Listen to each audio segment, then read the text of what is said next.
Hello. Hello. I got my voice. Hello. Hello. Can you? I got a trick. Check it out of me. Welcome everybody. Speaking of sound, I think there's something blessed about the evening, and hopefully we don't have any sound issues like we did before. It's funny, I was talking to Jay about the audio video tech problems and like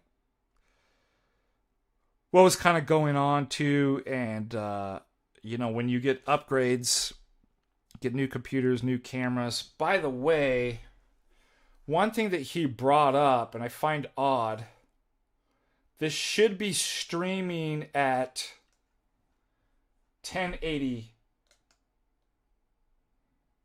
and he said the other videos were streaming at 720. Now it's set at, should be set at, let's look, output. Should be set, I checked, it should be set at 1080. Can anybody see from their end?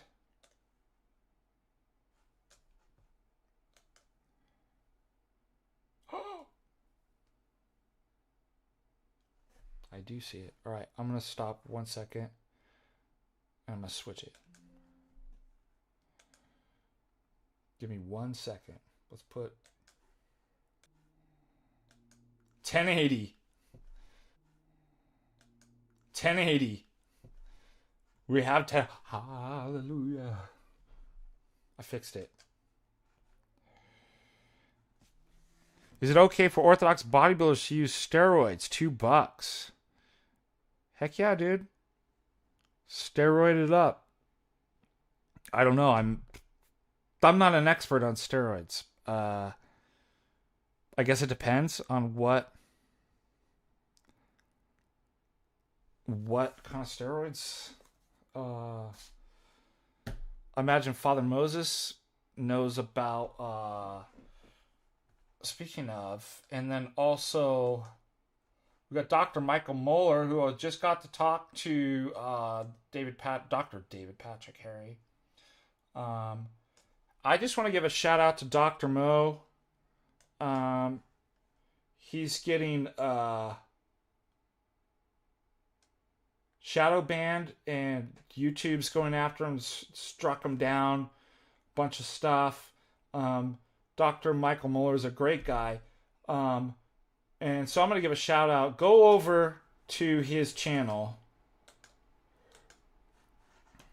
Right there. If you haven't subscribe to help him out, man. But he's an excellent person. He's an Orthodox Christian, dear friend of mine, and specializes in testosterone replacement theory, peptides, etc. So he is an Orthodox Christian who has a blessing to do, his work and stuff like that. So I would reach out to him, and then Father Moses obviously has some idea about that, being a priest as well. But go ahead over there to Dr. Michael Moeller, and I'll just put that in. We want to help and support our friends, and I feel really bad that YouTube went after him for talking about peptides. Can you believe it?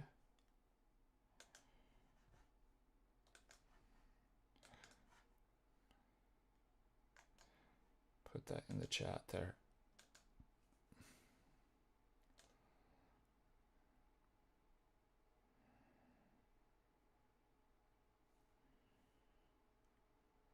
What's 144 crew in chat, Craig? Am I missing something here?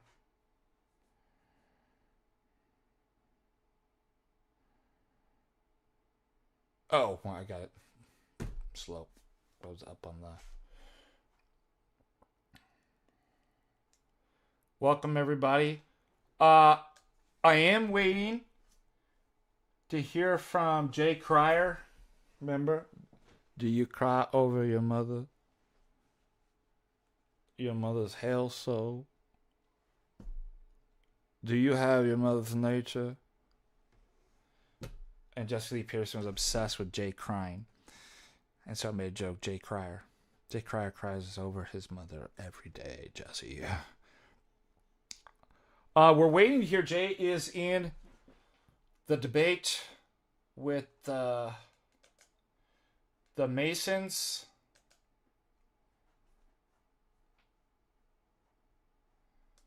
And where is that taking place? Let's look at announcements. Alabama Avenue, Nashville, Tennessee. So he's in Nashville, but we don't know where this is being streamed. He was supposed to contact me or post. If that does come up or any of you know get access to that, let us know and we will review it, kind of like we did the Jesse Lee Pearson.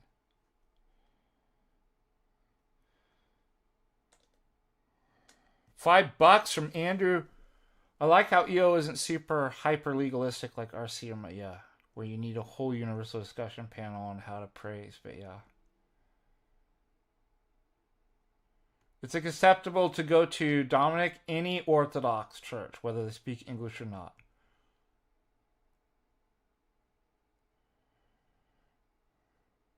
$144 watching, 144p.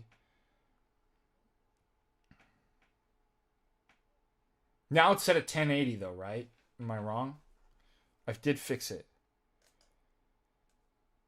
Welcome to our dear brothers and sisters from our sister parish up in Kalispell, St. Herman's. Thank you for running my Blessed Bright. Sorry that I didn't get to join you guys Wednesday for the Pan-Orthodox. I was swamped with schoolwork, grading, and classes and stuff, so I wish I could have been there with you. All right.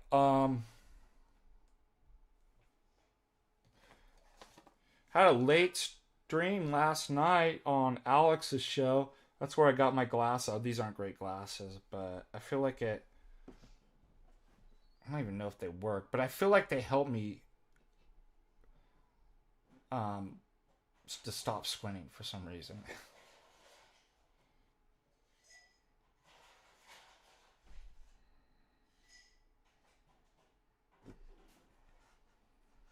All right. News.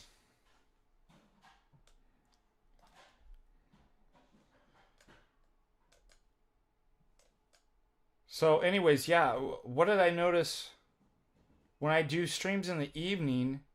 I don't seem to have the... And remember, we did decide in the Infallible Ecumenical Council of Chat, folks, you cannot say unmute in here. It's not an unmute issue or a mute issue. It's called refresh. Okay, so if the sound does go muted, don't say it. Don't even think about it. You say refresh. And I will refresh it. I will shut down the OBS and then open it back up.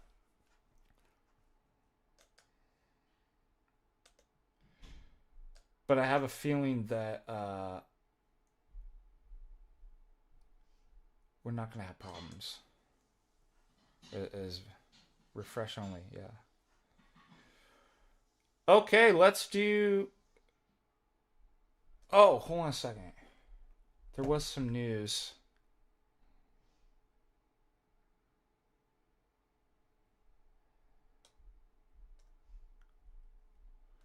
If it does echo, tell me, say echo refresh. Echo Bravo Charlie refresh. This is your captain. We are encountering some turbulence in the internet space. We'll just remind you to keep those seatbelts buckled until the captain has turned off the lights. What is it? The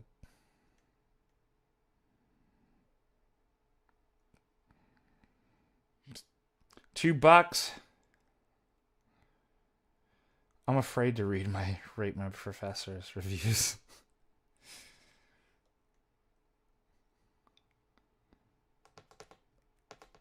Do people even use that? Some of them might be really, really old. I hate reading reviews. Yeah.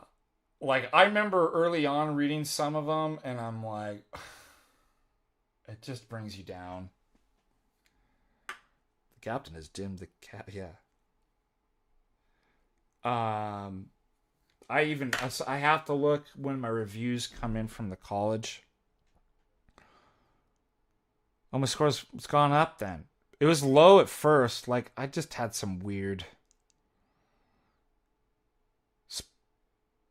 Especially, my first job that I ever got was at Azusa Pacific University, and I just had some kind of bratty, weird students that wrote some weird reviews. I enjoyed my time at Fullerton College and Cal State Fullerton. I think things are pretty good there. I have been teaching at Carroll College 5.5 years now. Husson University in Maine for almost 3 years. It's online. My first semester teaching as a seminary professor online at Holy Trinity, Jordanville. Look, I was talking to my brother about this. I was just got off the phone with my brother.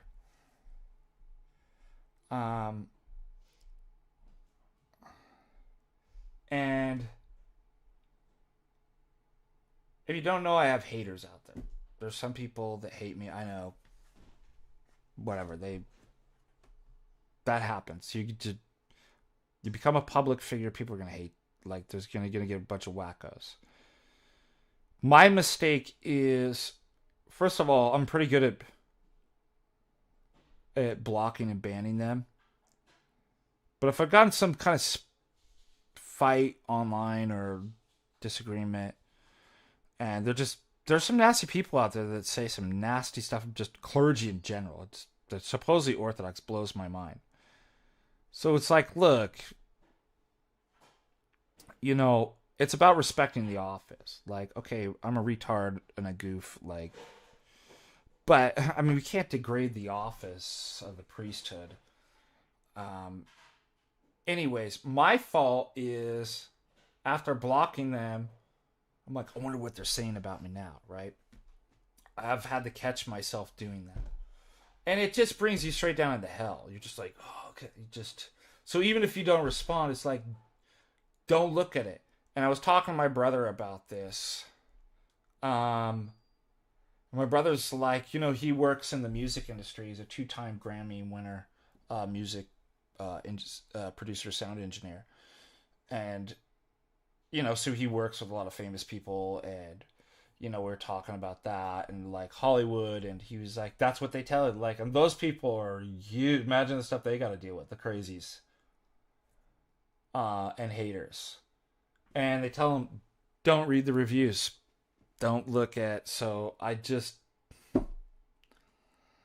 know what it takes to become a better professor. I don't need to read children's commentaries on, I hope they're good, but like, I prefer not to look unless I absolutely have to. So, yeah, deacons are priests, part of the priesthood, yeah. Oh, it's confused. I've even seen some priests that don't even know that. I don't. So that's what I was taught in seminary. That's when my bishops had told me. So Now that doesn't, don't confuse deacons, right? So there's the three order of the sacerdotal priesthood: deacon, presbyter, priest, and bishop. Don't get the offices confused, right? So again, words can have multiple meanings. Um, and in a word, there could be different distinctions. In one sense, do you not know that you're part of a royal priest? We all are, even as laity. Oh, but there's a difference between clergy and, yes. Well, then among the clergy, there's distinctions too. So you can call them priests, they're part of the priesthood, and not royal priesthood, like in the most general sense. Priesthood, but those are actually distinct offices. I can't do the stuff that a presbyter or a bishop does, and the priest, the presbyter, can't do the stuff that a bishop does. But yeah, they're. Does that help? I tend not to bring it up because people get so upset and confused about. I'm just like, I might be better just to say they're part of the priesthood. I don't, in terms of like communications and stuff like that. But deacons are called fathers in almost all traditions and jurisdictions.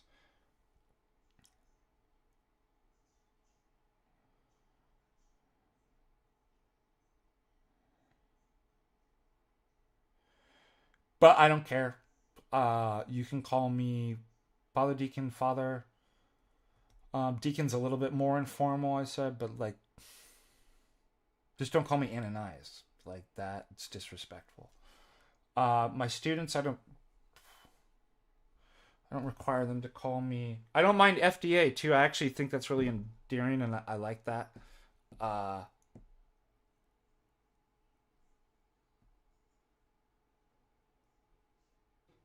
so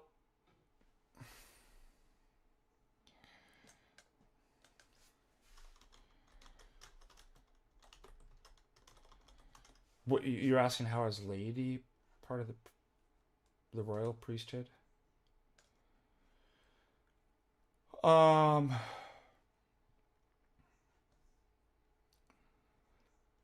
so it just goes priest just goes back to hieros, meaning holy. Um, so the scriptures saying, "Do you not know that you're a holy people?" Um, there's etymologically you go through like holy things are set aside, right? You are as baptized Orthodox Christians set a holy race. We say the Christian race, in that sense. Okay, so but in that there's a distinction between the sacerdotal order, i.e., clergy, and laity. So among the people who are holy, Dios,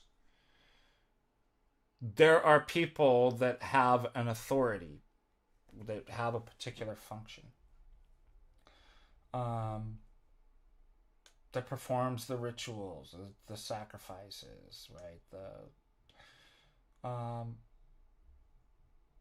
And among that, like there's different authorities. Um, so I have no authority, although being a priest or in the priesthood, to consecrate the Eucharist. I can offer with the priest, right? So priest stands behind me as I lift it up. I'm offering it. But notice I can't do that unless there's a priest behind me. Through the priest's authority, right, I can lift up the chalice and offer the gifts to God on behalf of you. But he, through his authority.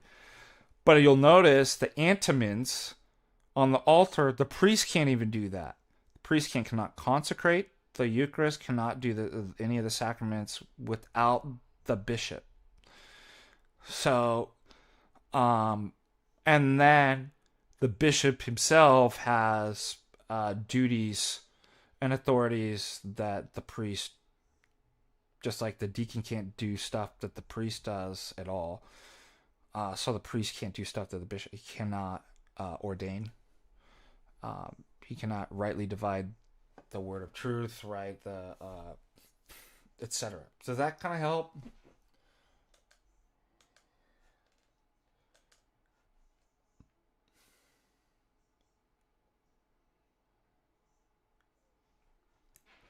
What made me become ordained? My spiritual father. I didn't want it. He saw something, I guess. I don't know. I refused it. And then he came back to me a couple months later, and we talked about some stuff, and I realized he was right.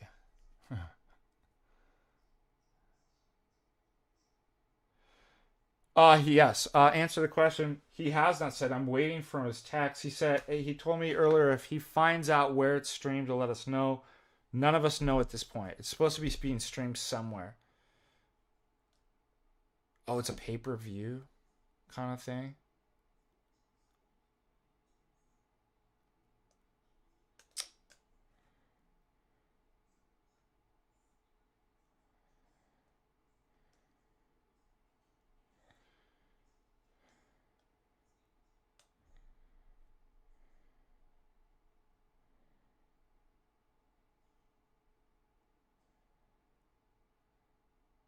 Yeah, sorry about it.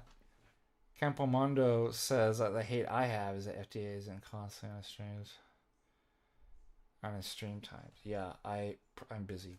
I've been a really busy semester. 8 classes.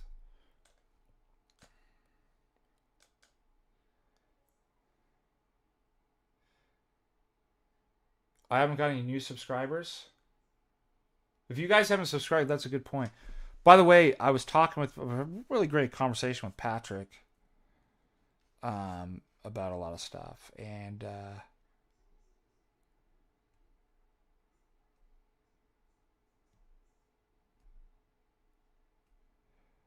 this issue came up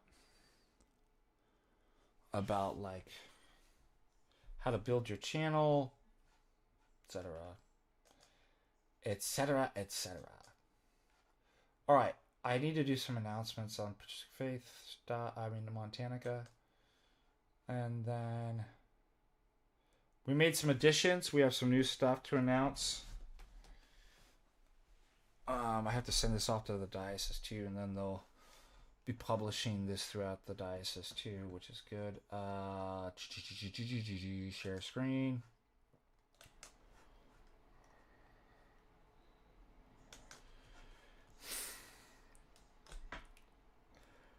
$46 days left. We still have tickets left. I don't know for how long, but VIP is pretty much sold out. I think we only have 2 left. So sorry, you guys snoozed and you loosed. We added new events, unofficial events. Some people don't mind coming up here early. We have a unofficial event. Father Russell and some... I won't be there with you that Tuesday. I'll be running back and forth from the stores and setting up stuff, that kind of stuff. So Tuesday's a really busy day, so I can't be committed to kind of the free time stuff.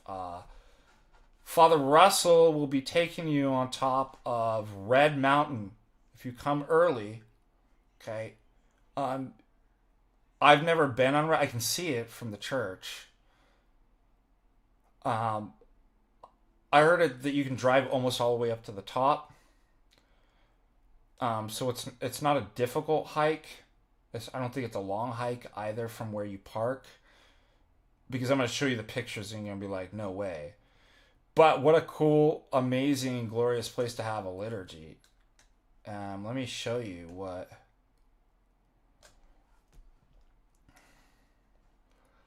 That right there is... So looking south, this would be looking kind of... yeah. That's the top of it. It's 10,000 feet. You'll have a 10,000... Has anybody had a 10,000 foot liturgy? Nobody. Only at MontaNika that would you get... I doubt there'll be much snow.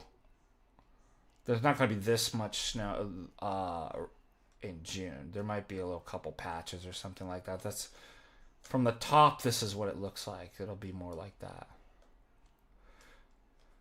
Carpooling available. Drive near to the top and complete beginner-friendly hike. So I know it looks gnarly. It's not. And it's only a 1 to 1.5 mile hike by foot. Now, of course, that's contingent upon weather. But that's a new event that we just added. Isn't that cool? If you're interested in signing up and coming early, please please email outreach@holytrinitybutte.org, or you can call the office phone there and sign up for that. Okay?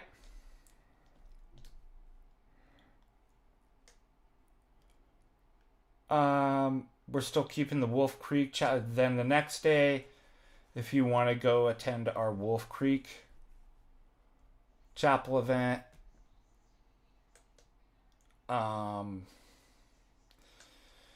wish I could show you the photos, but they're in. For some reason, if I open up the photos, it doesn't capture. It only captures, so I can't really show you. But it's awesome. I mean, it's like, I don't know how to explain it. Like, you just have to come and see. Everything else is normal on that, but that was a new thing that is added. We're gonna add one of our sponsors. I'll put that up shortly. Who's also teamed up with Symbolic World. So wonderful! It's great to see that Logo Cinema will be sponsoring and doing the videography for. So if you haven't checked them out, please do. I think that's it as far as announcements. Any questions about?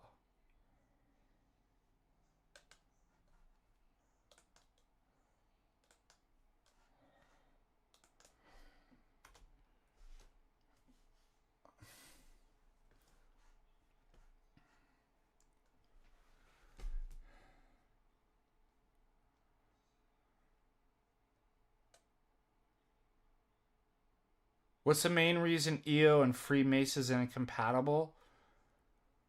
Their notion of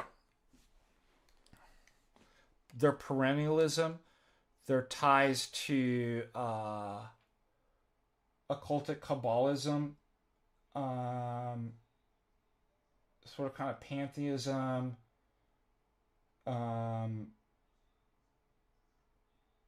and this comes out of Kabbalism too, that the male-female aspect of God. There's other, but like religiously, there's no way that you, like, how could you be a perennialist pantheistic God who believes God has is sexual organs, parts, male and female? Like, it's obvious. Like, you can't.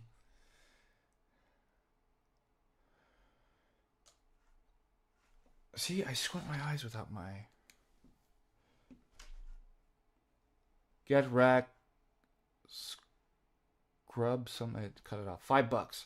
Is it true Catholics' reasoning behind celibacy requirement is to avoid loss of church assets during divorce settlement? No, I think you're onto something. I was, as far as my research and understanding, what I learned was, because remember, mandatory celibacy was an accretion, an addition to the Roman Catholic Church.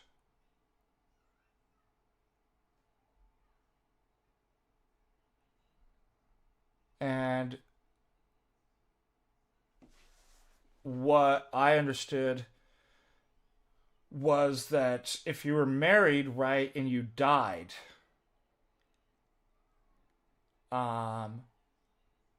your house and your income goes to your family, your wife, and the Roman Church realized that, well, if we demanded mandatory celibacy, then whatever, like, we have control of property and assets of whatever the priest would be. That's what I learned. Maybe I'm wrong about that, but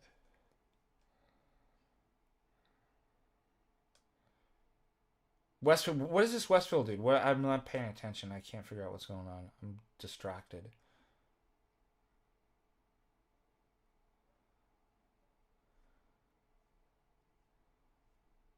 Are you trying to proselytize some weirdo cult in my... Is that what's going on?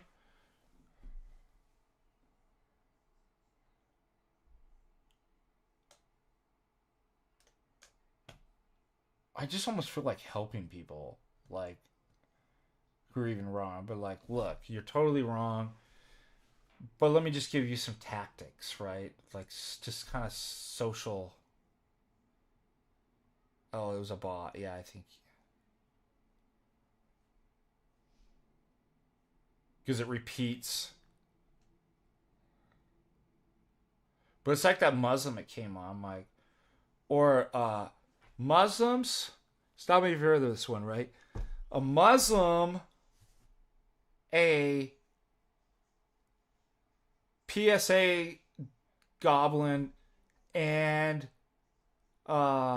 A schismatic, true, genuine, Orthodox, truer than anybody else card comes on to FDA stream. Stop me if you hear this, right? What do? They want you to debate, right? Their guy. You know how they do that? They insult you. You're scared. What did I say? It's childlike tactics. You won't touch the caca and eat it. You must be scared. I'm like, I don't want to touch any of the caca. Your dudes are caca poo-poo. They're stinky. And even if they weren't, what makes you think the way that I'm going to get this guy is I'm going to go on and just insult him all over his chat on his YouTube stream?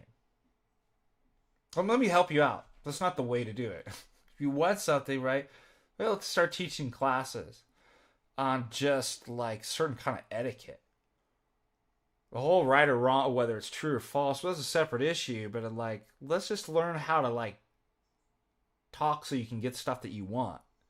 How to avoid certain, like, it's just blows my mind.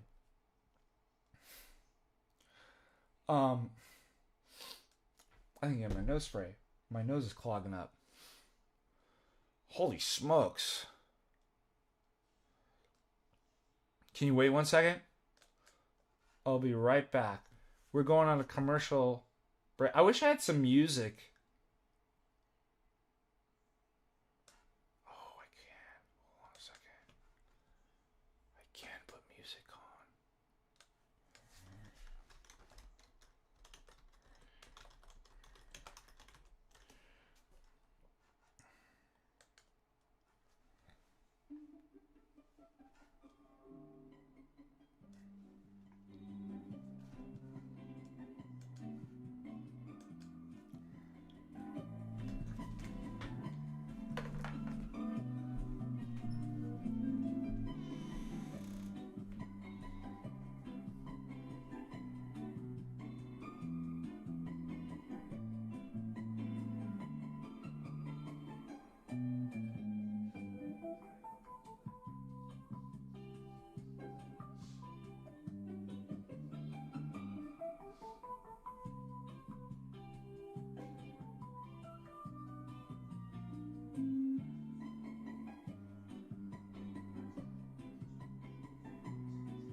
All right. What do you think about my my commercial music? I'm trying to figure out like some funny music. Well, intermission. I had to get my nose sprayed.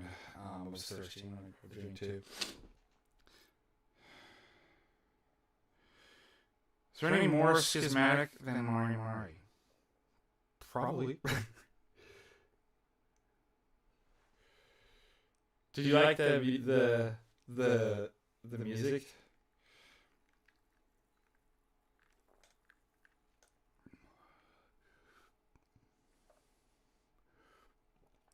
All right, what do we got going here? Alex, welcome. All right, we're doing some news.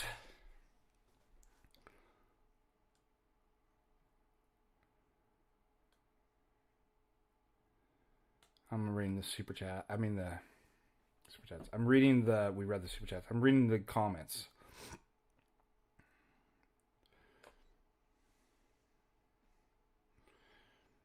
Clean up in aisle 5. Clean up in aisle 5.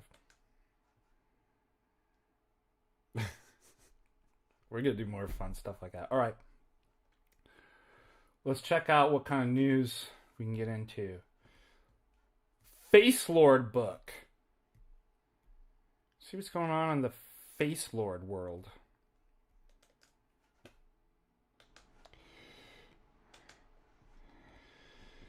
Big shout out to my friend Father John Tomasi. He's doing. I couldn't be down for Vespers. We don't have Vespers going on tonight here in Clancy, so for those, there's Father John Tomasi there, and old Culver City, Joy of All Who Sorrow Orthodox Church, which I believe.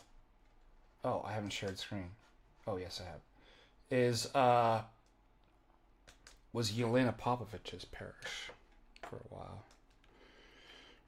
I've served there before. In fact, I was just ordained as a deacon when I went up and served there once. I gave a talk. Had no idea what I was doing. So embarrassing. The first year of being a deacon, let alone the first month.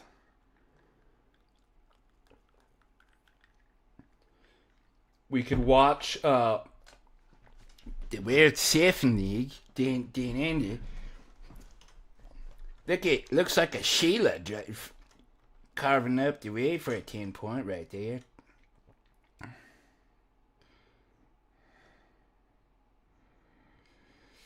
Australia, though, has got some sick waves, man. Oh, yeah.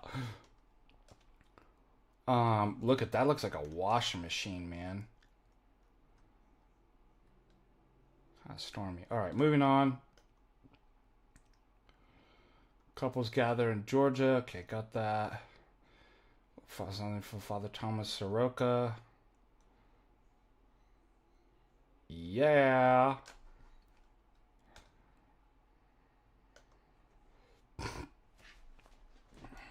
The grade has a... Oh, wow. Fire across the street from Father Thomas's parish. God help them.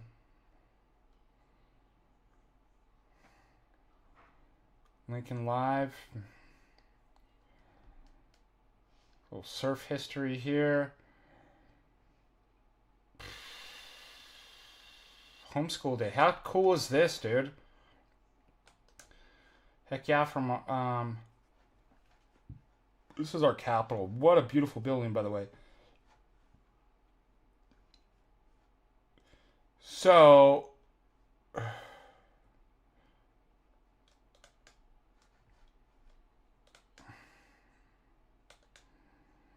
I recognize anybody in here.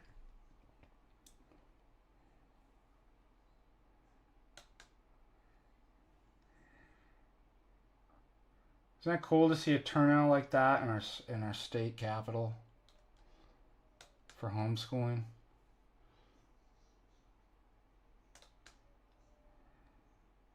Oh, I know who this guy is. He's like a president of one of the I don't know if it's a Christian school or the Roman Catholic Classic School.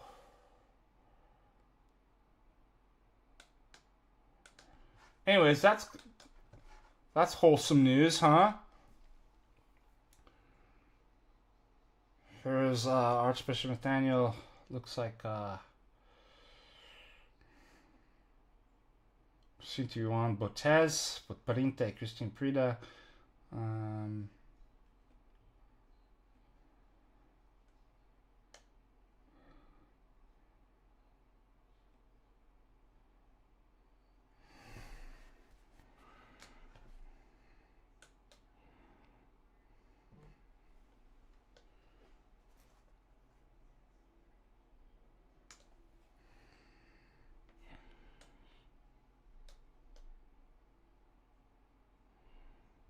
What is this? A podcast. Oh yeah, we have a podcast center.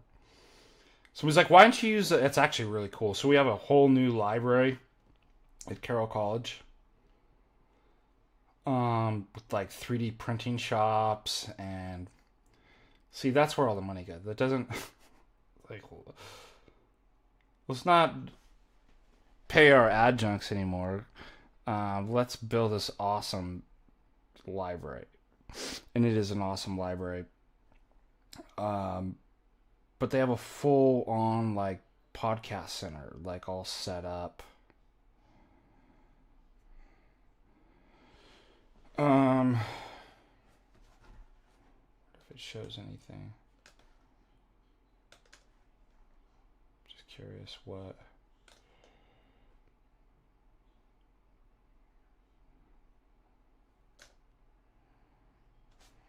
Dude, I can't fix this. One second. Okay. I wonder if it shows the About Carol. Academics. Let's do library. Does it have a picture of the library? So I'll show you what.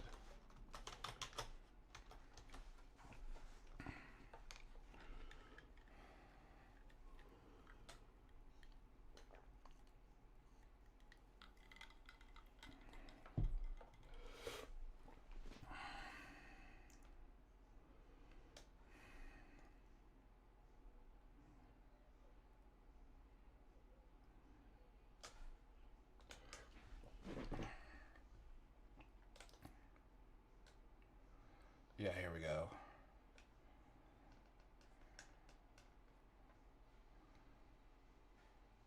But I thought they would show beautiful view, huh? And there's our sports ball field right there. That was from 2024.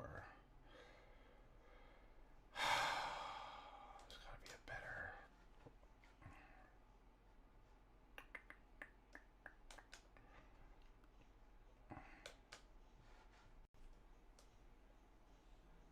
There's where I work.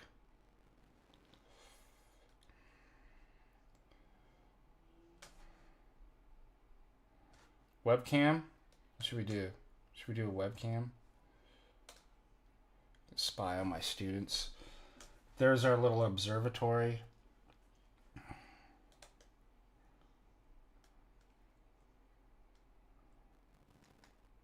I see you. Look at that. That's crazy, dude. It puts like a person thing on. I've never seen that. Pick your dog poop up. Get it off the... Oh, it's not. What is she doing? Oh, it's a hammock. Look at that. They're making a hammock. That's cool.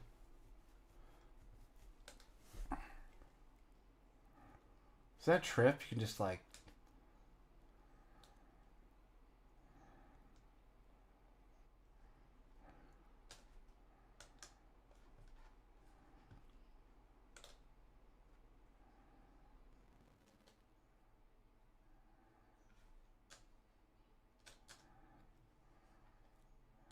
Oh yeah, let's do virtual tour. You want to? Virtual tour.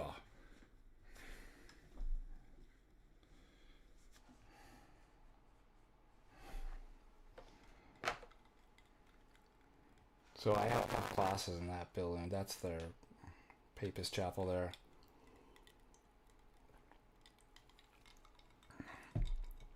That's the science building. That's the outside of the chapel.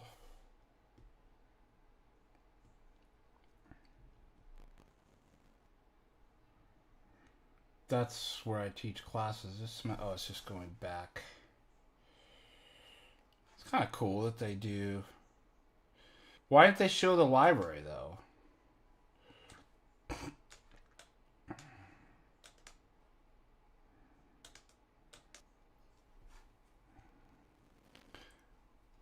With the 21st century student experience evolving,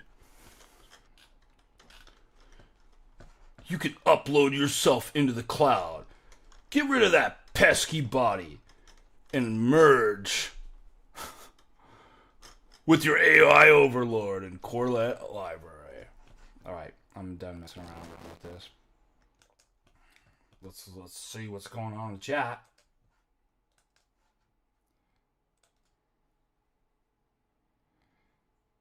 No, they love me. Great, $2. Do you have any issues there because you aren't? No. I mean, they hire like Christians, for crying out loud. And unfortunately, yes, we have liberals too. So yeah, they're happy to have Orthodox. In fact, I used to never wear my cassock teaching. When I was in California, never. I came up here thinking the same thing. The president at the time. The president at the time was like, "We really want you to wear your cassock while teaching on campus." I'm like,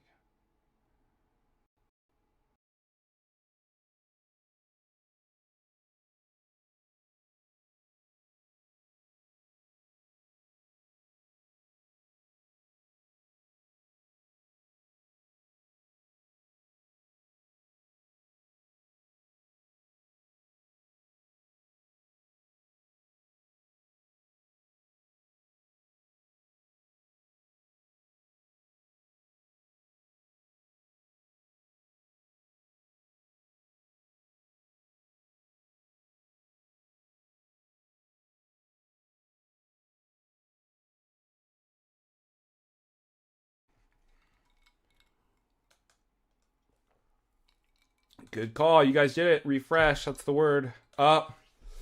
He puts it in quotes. I almost banned you. I never surfed in Ireland. No. I remember talking to the surf team. They had a surf team at University College Dublin, and they told me how like early they would wake up. They were like, "We wake up at like 3 a.m. and we drive." I'm like, that does not. And it's like cold, and I was like, I'd have to like get a wetsuit and find uh, a surfboard. I was just like not interested. So, but I regret it. I regret it.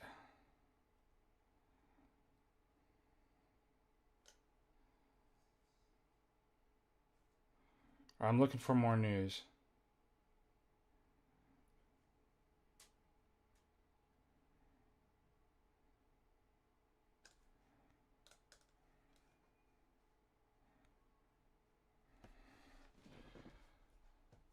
All right, let's go to X.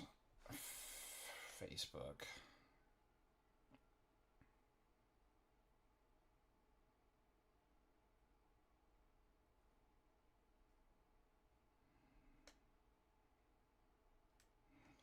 I'm just seeing if there's any more stuff I can pull from.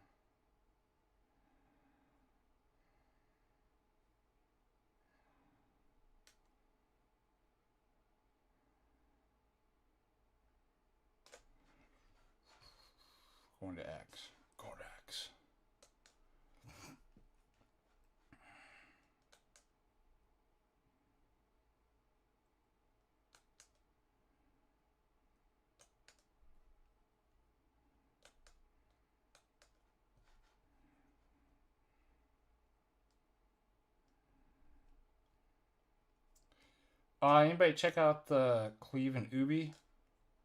I started watching, and then I been on phone calls all day.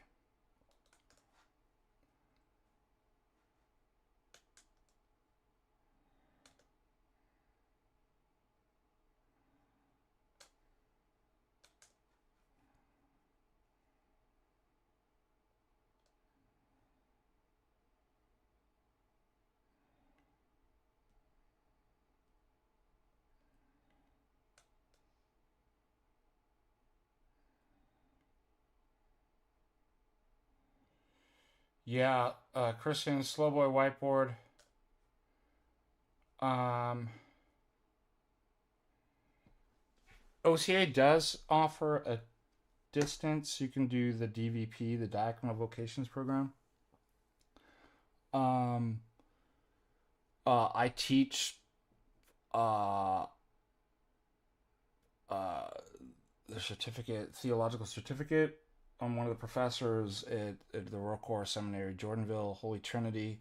That's online. Um, there is the Antiochian House of Studies has a program. And you may even they may even have something at Holy Cross. But Kristen's right. Um,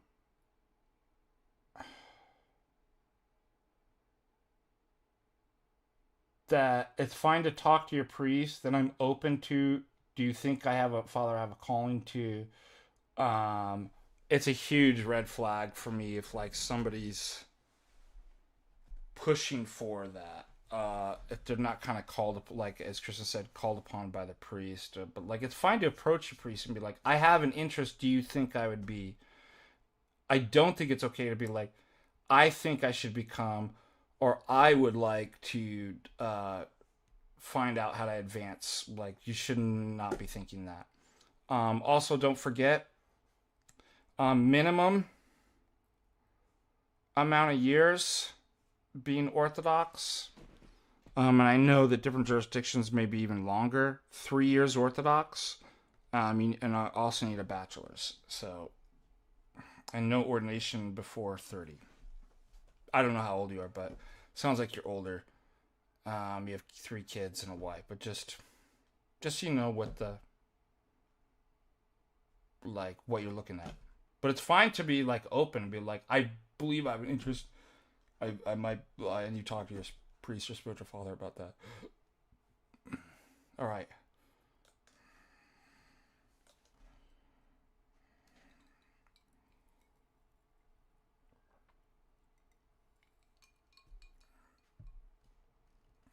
Oh, Metaphysics Mike. What is that with that guy?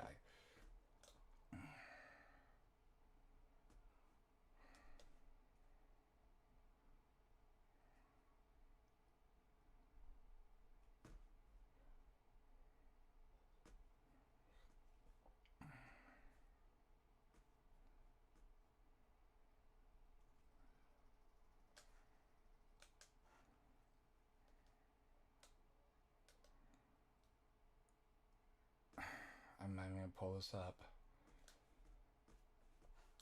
Why people give any attention to Prime, I'll never get.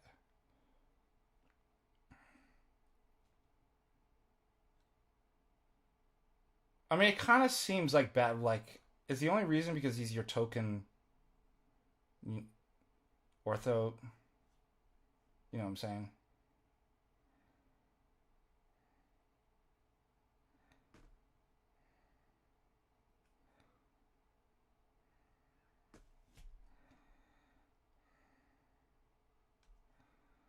I'm trying to find some stuff. It's just garbage today.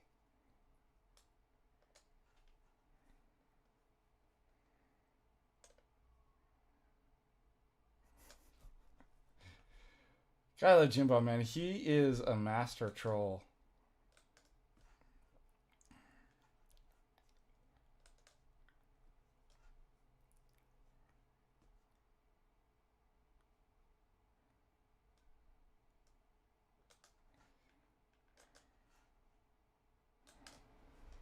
Still nothing on the Jade Dyer debate yet. We don't know where it's Proud Catholic. When is the Pride Parade? This is great.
Well, I'm glad it actually the sound went out because there was some naughty language and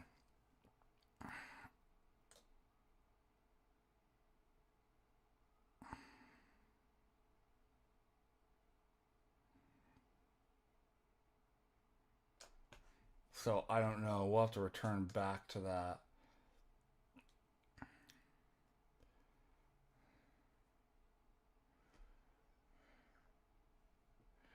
So somebody answering who's Planet Peterson? I'm gonna look that up. Who is Planet Peterson?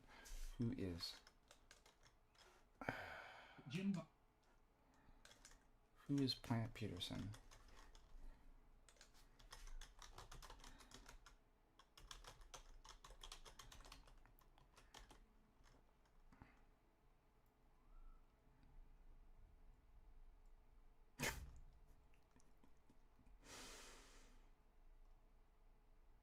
Oh gosh. I feel like it was Nick Cage. Oh no. I can't believe it. This Packies. Planet Peterson. Should we read it? What it says about? It's hilarious.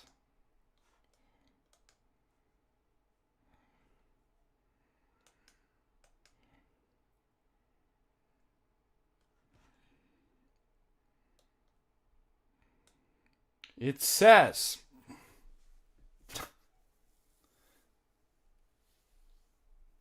sometimes I feel like Jim Bob has more patience than I do.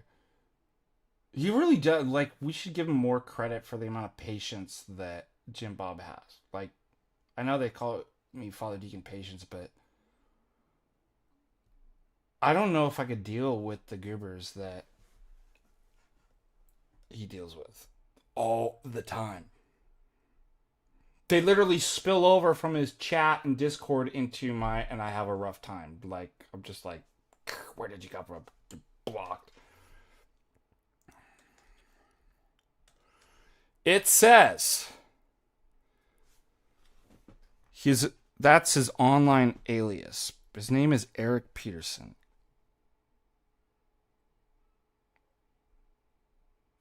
I feel like I'm the Rod Sterling. Imagine, if you will, a man named Eric Peterson, a former high school science teacher. You gotta have your cigarette, right? With the... From California. You are now entering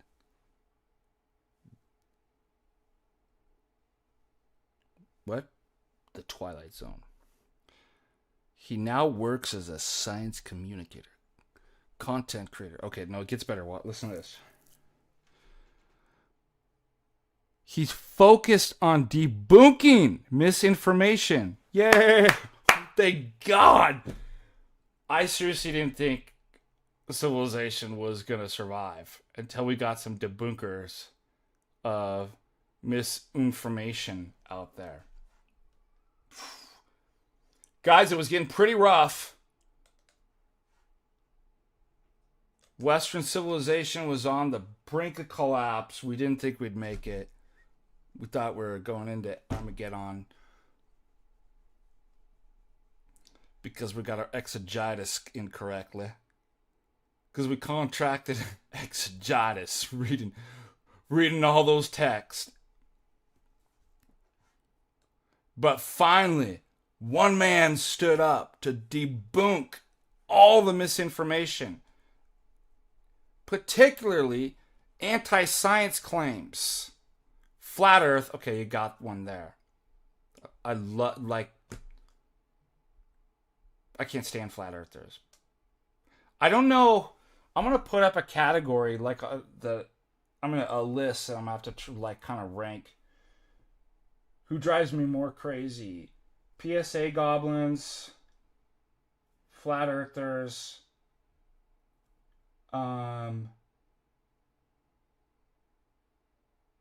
TOs, or Radtrad online papists. Like, that's gonna be a hard one. But I think before I die, and my short period in this life, I think that should be something that,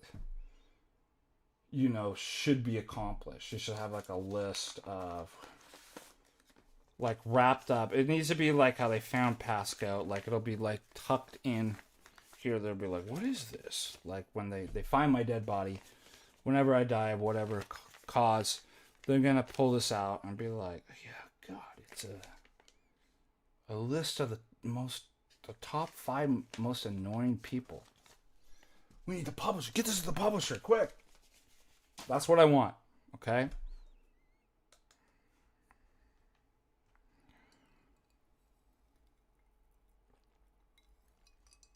Yeah, it has. Flat Earthers has the same kind of vibe as like Reddit atheists, like their same psychology.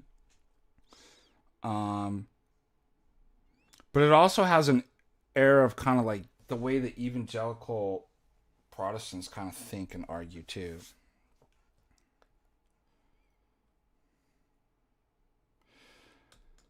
Okay, I'll give you a pass on going after the flat earthers because I wouldn't mind doing that myself. But young earth creationists, I think I'd consider myself, you heard it here, a young earth creationist. How about that? What are you going to do about it? Oh, he debunks in misinformation about evolution. Well, I do too. You know, I'm a recovering theistic evolutionist. I don't know if you know that, but like a huge portion of my PhD thesis was peddling that evolution drug onto society and our youth. Corrupting the youth. They should have sentenced me to death for my PhD, but like, this is corrupting the youth. So I'm recovering. I've recanted. I've seen my evil ways. I repented. But also, he's debunking misinformation, particularly about pseudoscience and religious art. I guarantee you, I'd love to actually watch some of this. Science tards are some of the tardiest people I've ever met. Like, literally inability to, like, they're like slaves. Like, they're like robots. That's a better... Slave robots. They're just like... I got it. They're, I'm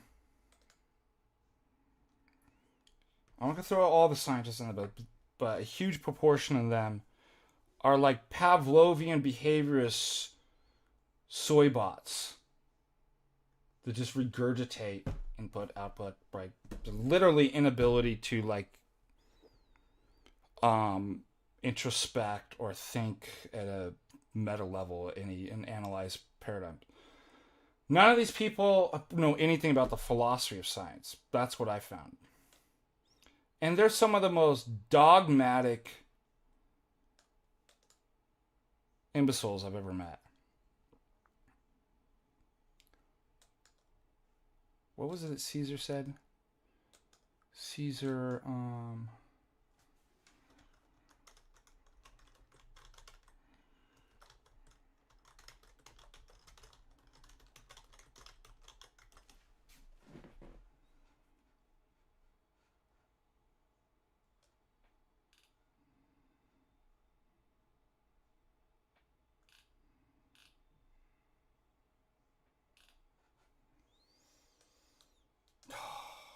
forgetting my list of Caesars. I'll just put it up. And once I see a list of Caesars, does anybody know? Who could do that? We should do. It's actually really interesting. Tiberius. He says, "Men fit to be slaves. Men fit to be slaves." So Augustus, Tiberius, Caligula, Nero, Galba, Otho. Otho. Why have I not heard of him? Oh, because he ruled briefly for a year. Whoops. Vitellius, another short. Vespasian, 69 to 79. Titus, 79 to 81. Domitian.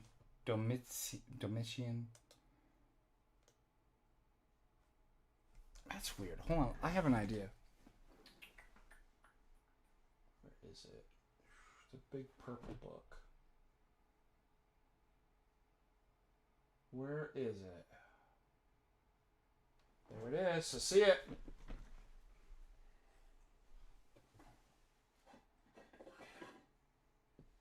Check this out. History of the Byzantine state, but never seen that one. But what's cool in here, I think,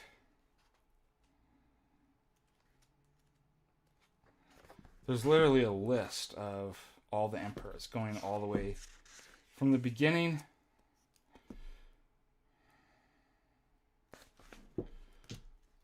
through into Christendom.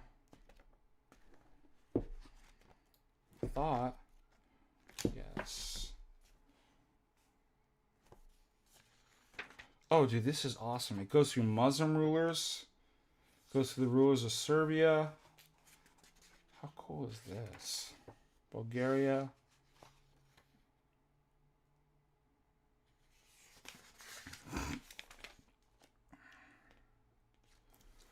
Okay, so, but it doesn't go earlier than Constantine, because that's the Byzantine Empire. List of Caesars. All right, I gotta get a better list up here. List of Roman empires.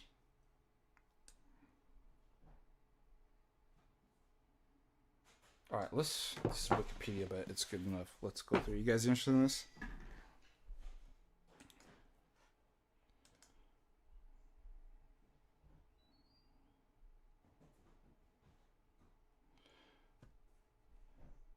Thoughts on Australia?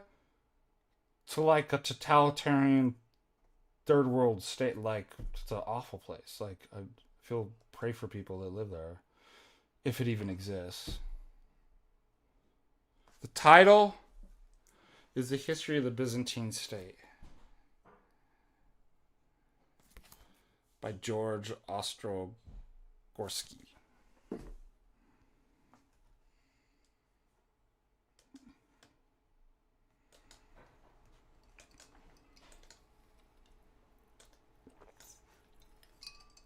That's not what I want. I want my Wikipedia up here, okay? Okay. So where did we get to? We got to Titus, Domitian, Nerva, Trajan, Hadrian, Antonius Pius. And here we go, Marcus Aurelius. Great Roman Emperor. Lucius. Remember Lucius? Commodus. So they break these up in different... This is the year of the 5 emperors. Severan Dynasty, Septimius. What a weird name.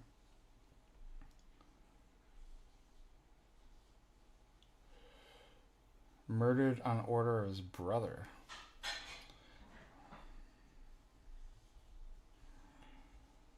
Look, it's J.D. Vance. Macrinus. We are now in 218. Okay. Maximinius the First. 238.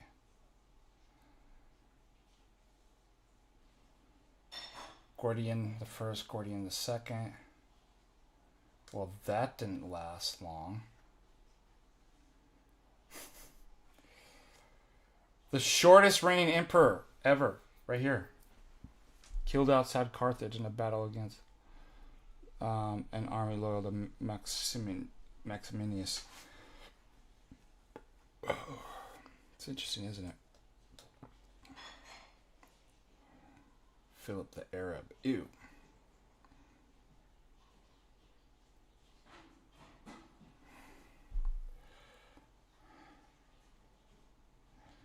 We're 251. Valerian is 260. Claudius II.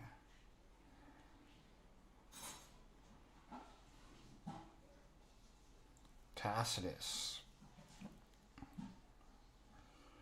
267, so 7 months.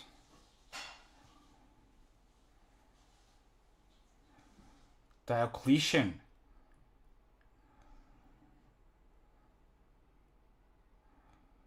Maximian. Constantius the First, the 306. Severus the Second. Domitius. Man, look how fast these go through. So this is really interesting, isn't it? And then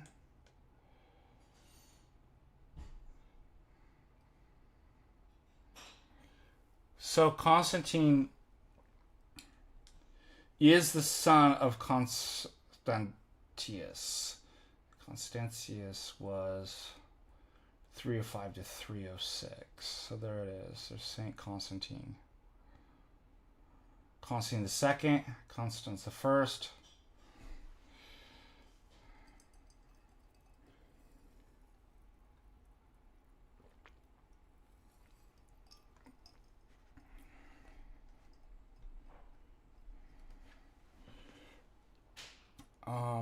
I feel like I'm missing somebody here.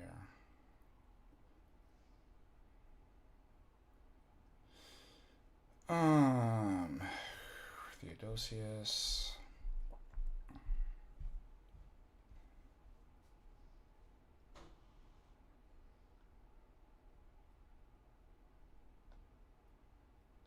Where's...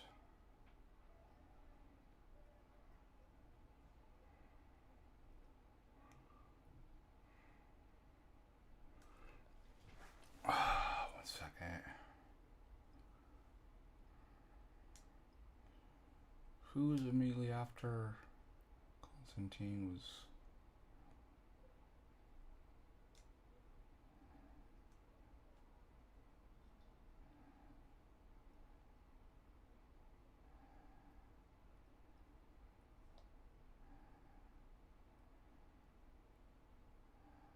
Julian the Apostate.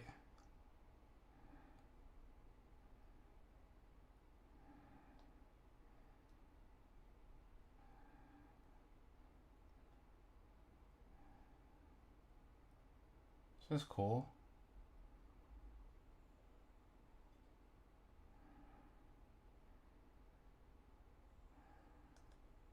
Justinian, I was looking for 527 to 565. That's pretty impressive. 38 years, 7 months, and 13 days. And died of natural causes. Can you believe that? All right. I can't remember why we even brought that up, but that's cool information. No exorcisms through the internet. That's ridiculous.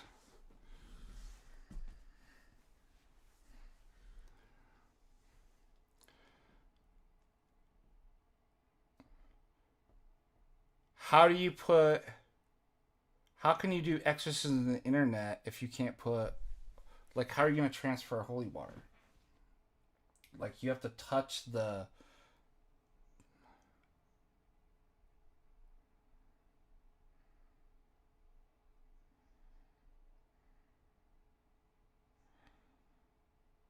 I've never heard of that. And like an Orthodox priest doing an exorcism through the internet. And I use all those tabs too. Isn't that amazing?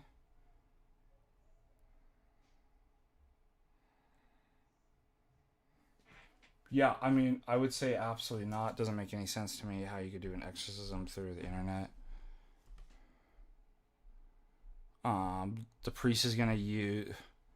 The priest usually touches the person, right? Uses holy water while saying the prayers. And I've never heard of any priest doing that, so I would say no. Okay, you science deniers. You misinformation peddlers.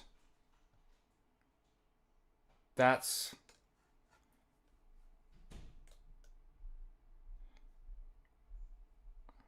He's on TikTok, so he already leave. You know, I've never been on TikTok. That one's going to be on my epitaph. Here's a man that lied that never went on to TikTok, ever. Also, it was supposed to be banned in Montana. I don't know how that works, but...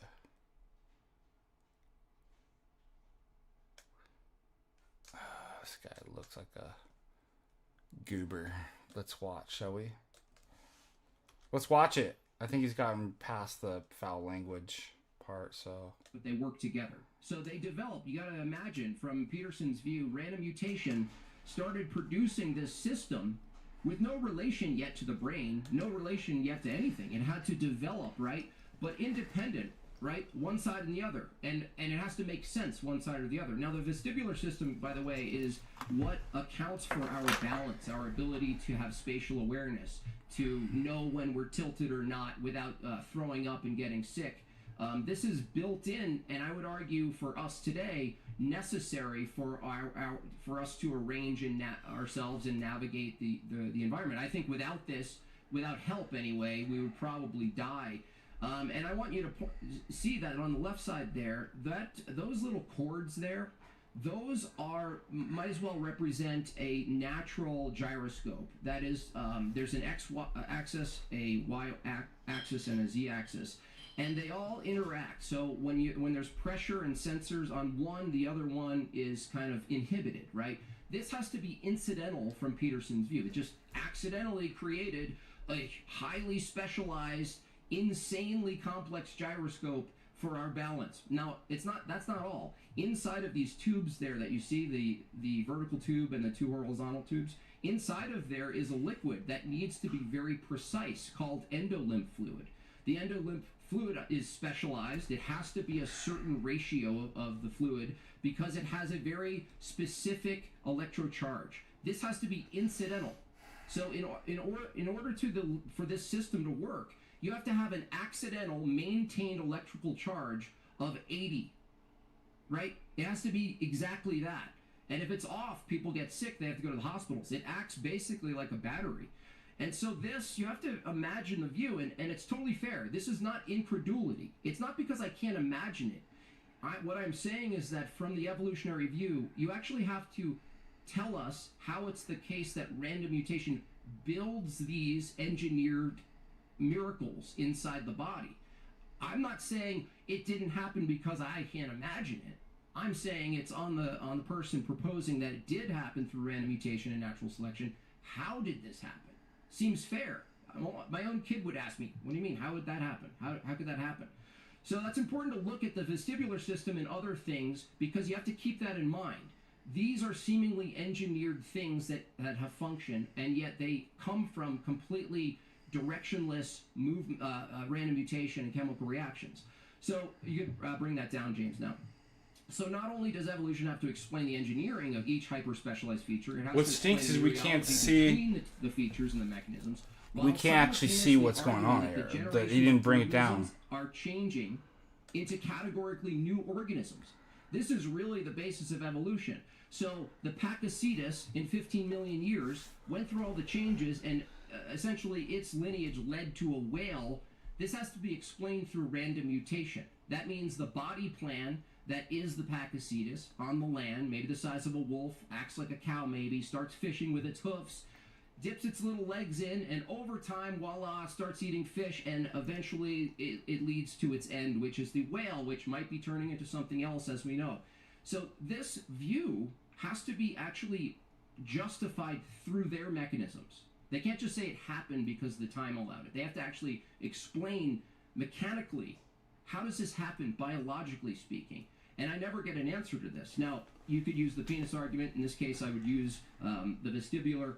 And this problem of how things are built not only is included with every appendage or part inside a body, but the wholeness of the body itself as a plan, as a workable system. So you look at it from the view of there's a factory that's called random mutation that produces appendages and bodies over time. There's a thing called natural selection in the other building. That's the quality control. Now, this is another problem under the evolutionary view, because as random mutation, from Peterson's view, builds these intricate systems that do stuff, they're super functional, right? They have tasks. They have such oriented tasks that when you look at one and it's failing, you go, that's not properly functioning right there.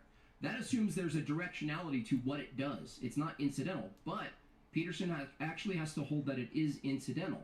So the thing is, while these things are being built over time, and there's a long time period when finally the vestibular system is itself what you see it today, the natural selection aspect is also pressing on this change. So if it's the case that a vestibular system comes from a time where it wasn't developed to the point it is now, the natural selection process wouldn't favor that thing unless you argue that every single step of the way between not quite the vestibular system we see today and a totally unfamiliar looking one in the past, every step of the way that system has to be favorable to the organism. That is to say, natural selection selects for it because it does something, right? It keeps it around because it wasn't killed, so it'll pass on.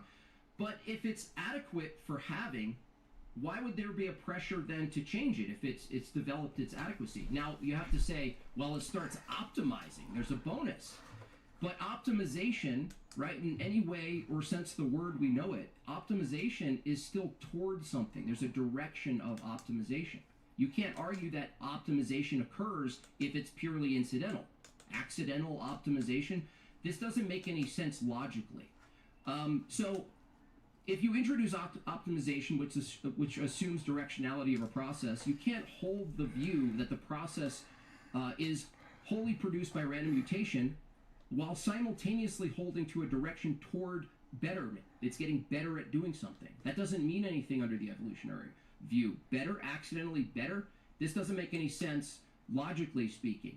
Natural selection has its own problems as well. The idea that mutation is random, but natural selection is not, which we often hear, it's not entirely true. Natural selection refers to the external environment selecting for existing traits. But wait a second, the external environment, that seems more like a generic conceptual thing. It's not pointing to anything specific. So what's the environment? The environment itself is a collection of particulars, many of which are themselves biological organisms, also changing constantly.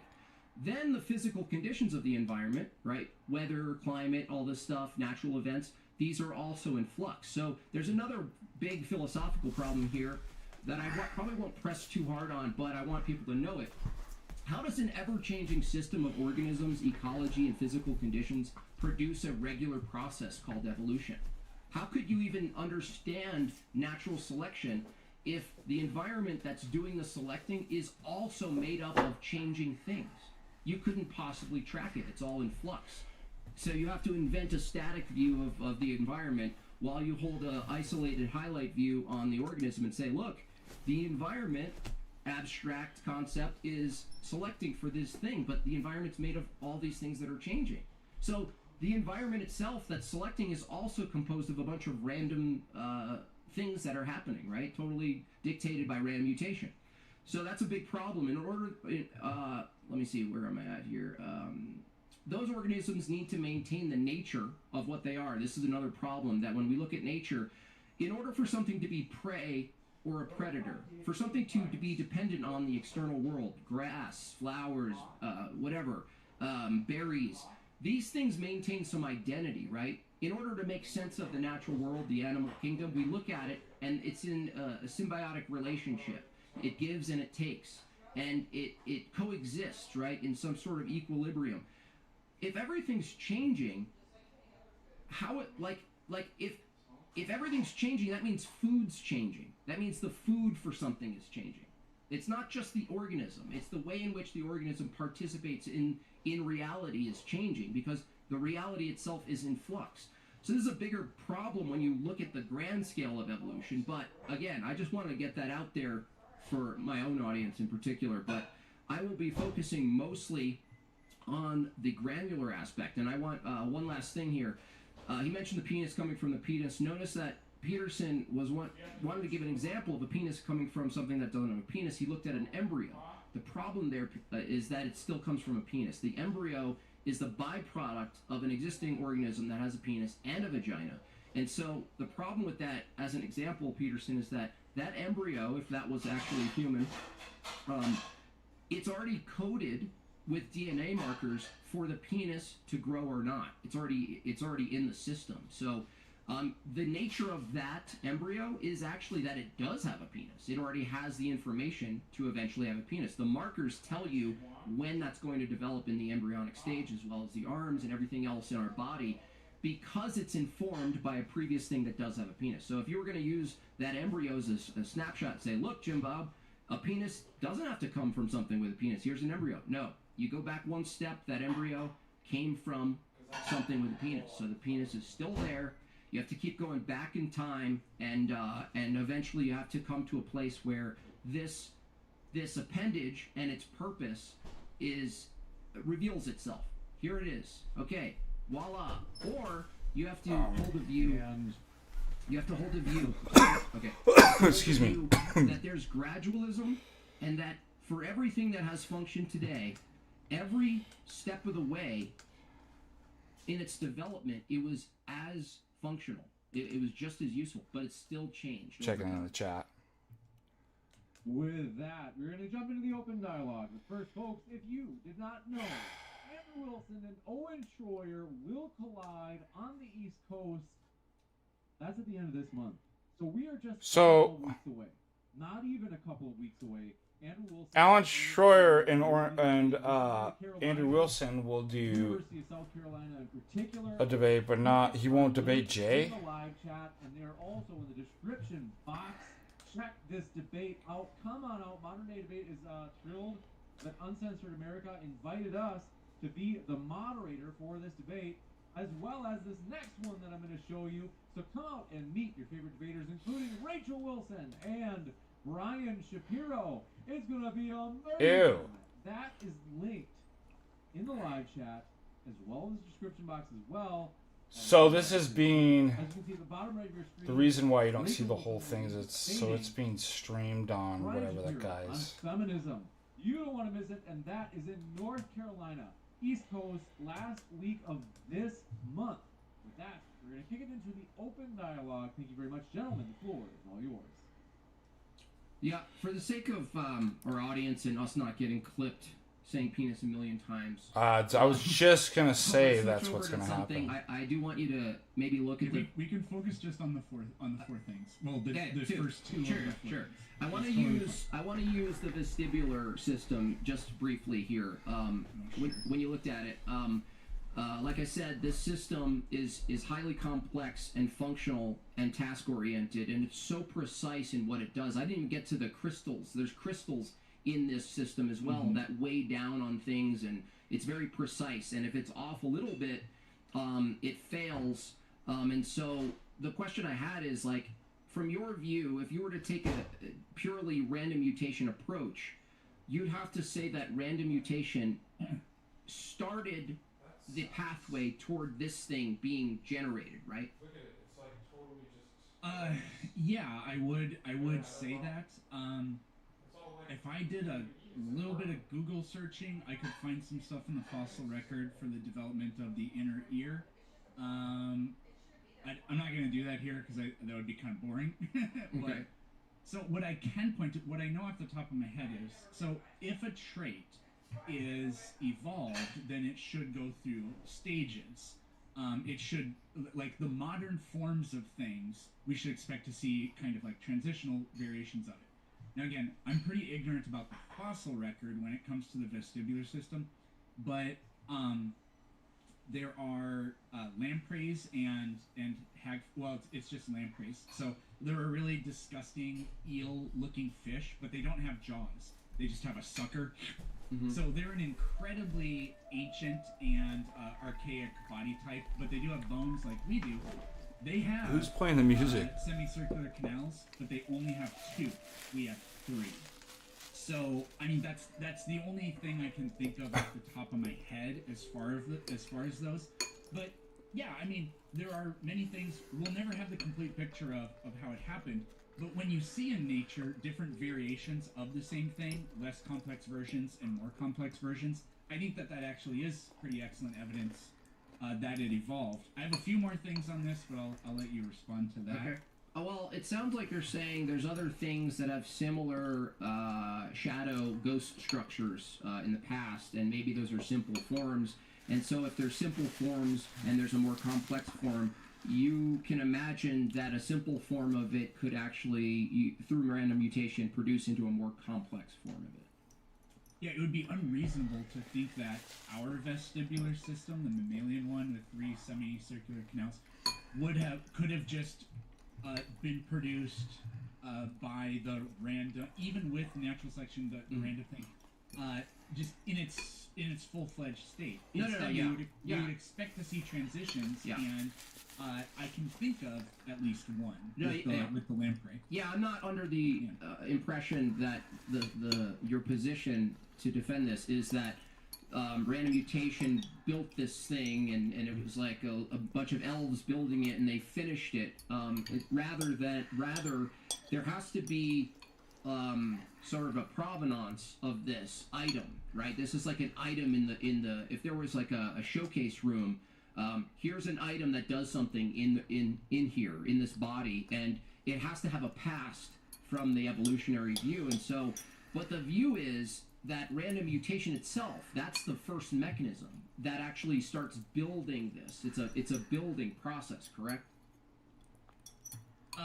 Evolution is a building process. I mean, he's not going to say that. You can say that, I guess, yeah, but that's kind of weird because that entails that evolution is this one thing when really it's a combination of things.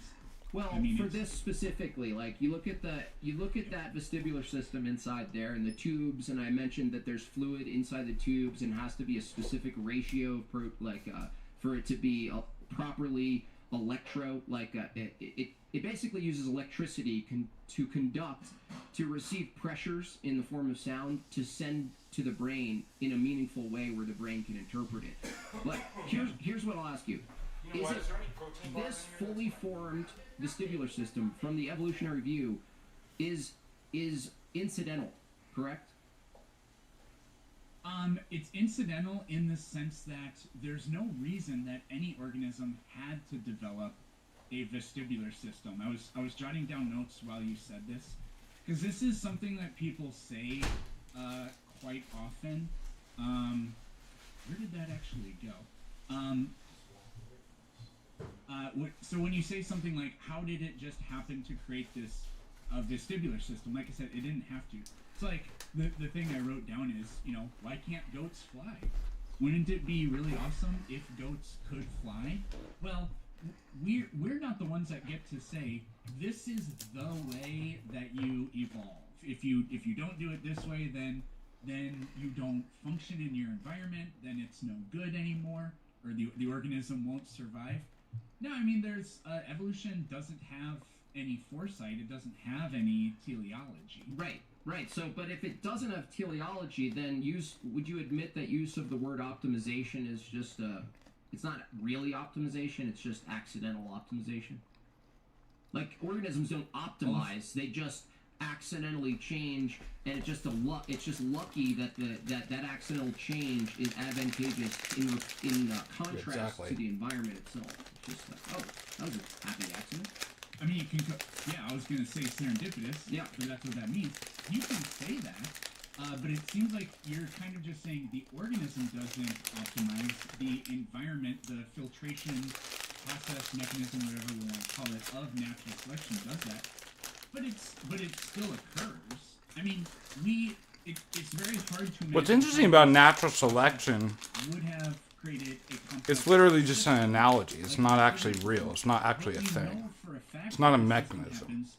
Today, the reason antibiotic resistance occurs, the reason viruses mutate to be able to jump across species, they're not trying to do any of that. It is just for ones because of the genetic variation within them, it's just innate in some of them. I didn't even think about this. This is actually an interesting argument. Tell me what you guys think about this. We tend to look at the end product and say, oh, that's the only way it could have happened. No, it could have happened a million different ways. COVID didn't have to evolve. It could have evolved to infect cat. So tell me what you guys think about this. I just realized, I don't know why it took me so long to kind of make these points. So natural selection is an analogy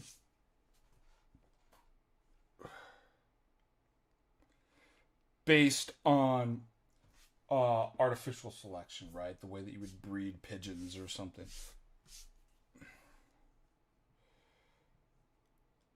Now, yeah, sorry, I grabbed a snack. I figured, while you can't see me, I might as well just eat off camera. Because I'm so hungry. I'm actually really hungry today. I don't know why. Could you hear it?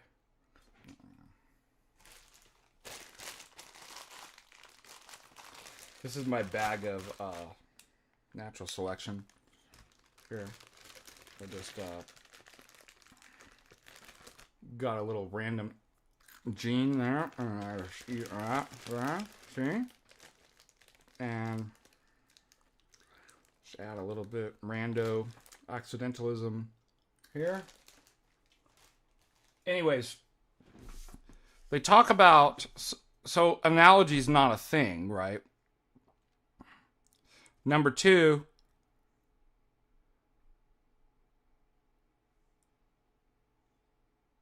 they talk about as the mechanism. But it can't be, a mechanism's a cause. How can accident, like something that's an accident, right? Which is exactly what it is, right? So let's say you have certain kind of biological causes and efficient causes kind of working within the biological organism. What Aristotle says is, going back to Empedocles' argument,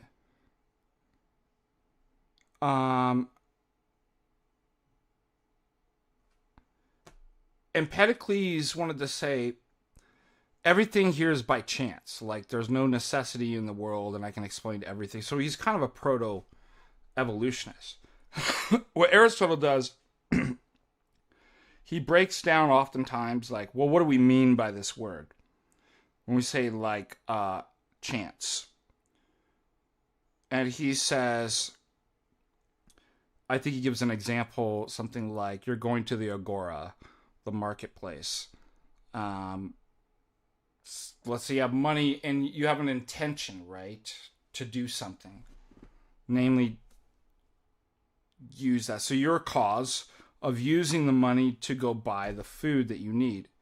Now, of course, there's lots of other goals by which you intend to do, but not particularly at that time. And then he says, for example, let's say by chance you run into your landlord. By chance, the money, right, so you have a cause, the efficient cause, trying to give the money to the grocery store, but it's like this intersection that you weren't intending, right? It was another attention at another time, kind of, by chance intersects, and the money that was going to go to pay in the grocery stores goes to your landlord or something like that. So he says, it doesn't make any sense, he argues, that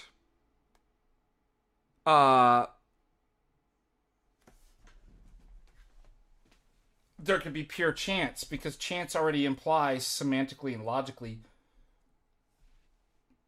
an intention, a goal, and like a mind and stuff like that. Wow, you got baptized today. Yay, glory to God. Thank you, Neptune, for the $5. Let's give Neptune many years to you. Design one, $5. Would love your reaction to the Bluegrass. Yes, I will listen to. I pulled it up. I just haven't got a chance to listen to it. So it doesn't make sense to me to say that. How can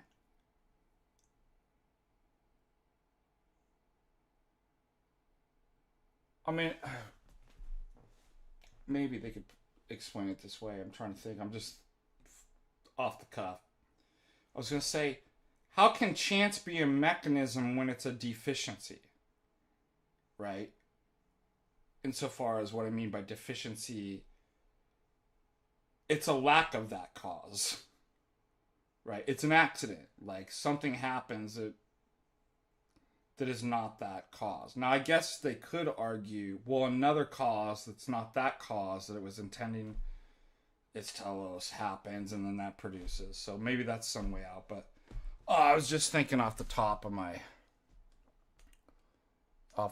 head. But maybe I'll think that out some more. But it doesn't make it's weird to say accident is a mechanism, is what I'm trying to get at, because a mechanism is kind of gold, or like there's an intention behind, right? It's something specific, let alone an analogy. What do you think?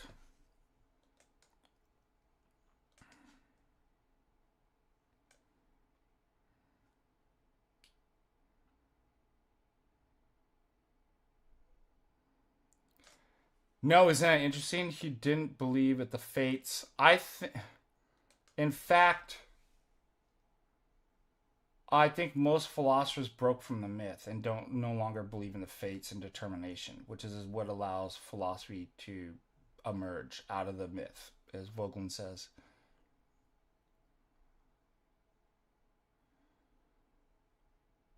The fates, the furies, right? The gods, like the Greek mythological world was deterministic. Starting with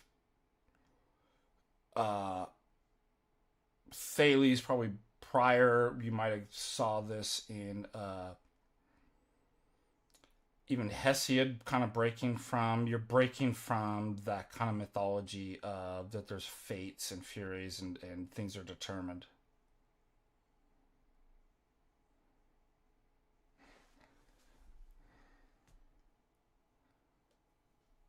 Yeah, so the word accident, the word chance already applies a mind, intention, teleology, etc. And so you can't actually have accident in a vacuum, like pure chance or pure accident. Also randomness too. I mean, if you think about in statistics, like what randomness is, it literally presupposes a function, like a well-ordered function, like it's the points that lie off of and a formula is like a form and intelligible. Fates are demigods. Furies. What is it?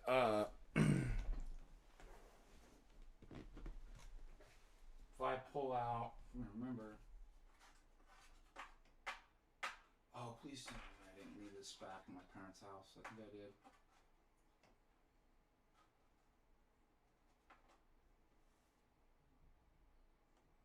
Homer. Oh, Lord. Please tell me I didn't leave Homer at home, my parents' home. I could have sworn. I have so many books, and they're still left over even now. I just had no place to store it. Just gotta remember what it looks like. Homer's Iliad and Odyssey.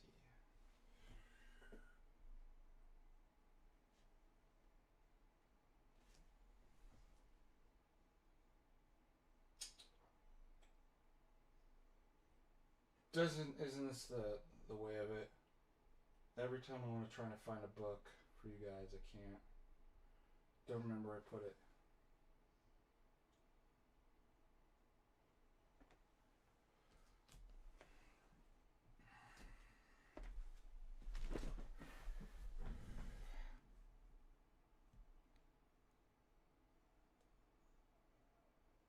Castrop. What's Castrop?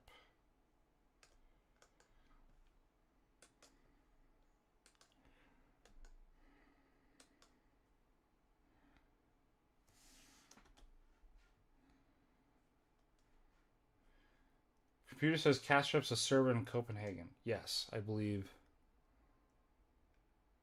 that Determinant is dying out because Copenhagen. Absolutely. But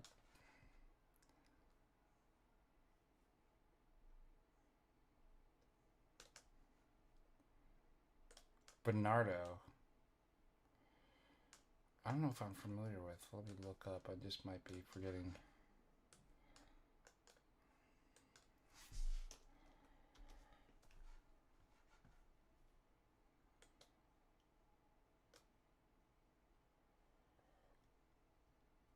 I don't know much about him, to be honest.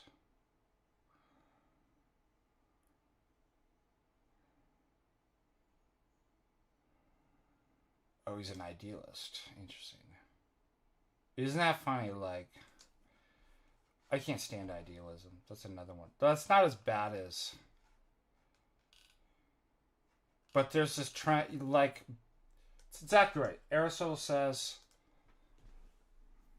When people go too far one direction and bending the stick, they never go back to the middle. They go all the other way, which is exactly where idealism comes from. Berkeley was overreacting to materialism.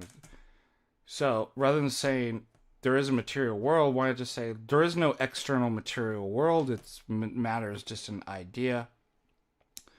And I do know idealism, especially in science. I don't know when this began. I know that Einstein was influenced by idealism as well. But it's just gotten more and more popular, especially when you get to quantum mechanics. But, like, it's garbage. Like, I'll just save you the time. So, as I always say, like... Somebody was bringing this up with like William Lane Craig or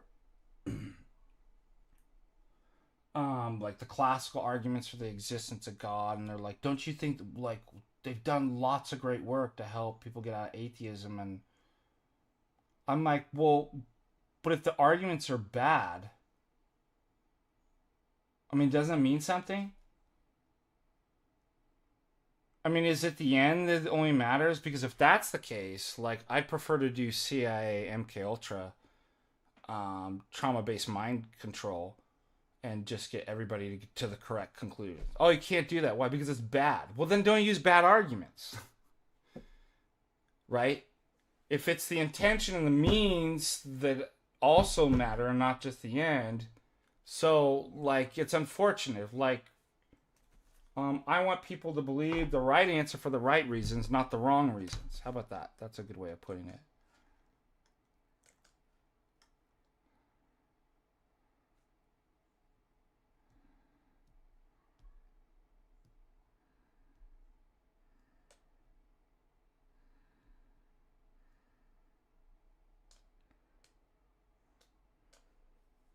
Is he top guy online or in academia? Like, let me look and see.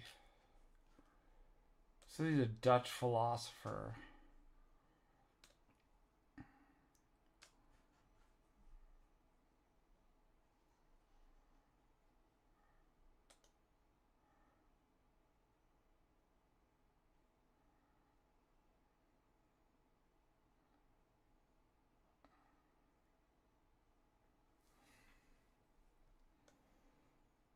He doesn't look like he's a professor, though.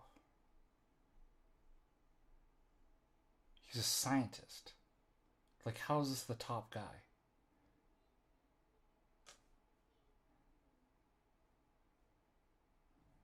He does have academic papers, though.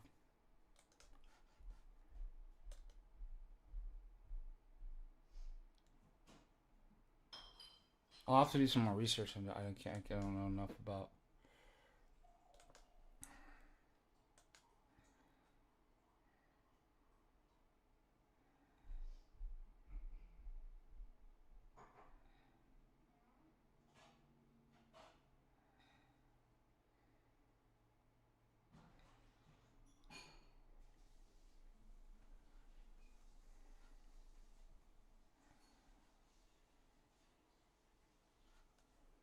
Alright, let's see. Where's Jim Bob at? Let me see if I missed any super chats. Oh, my eyes are getting tired. What time is it? 8?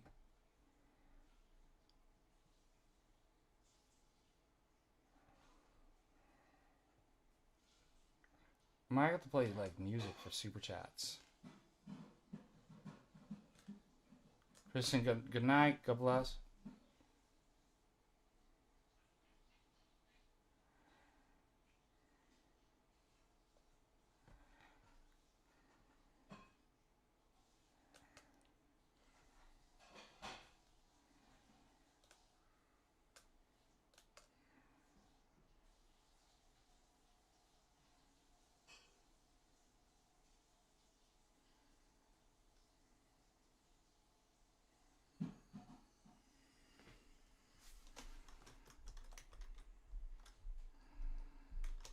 One second.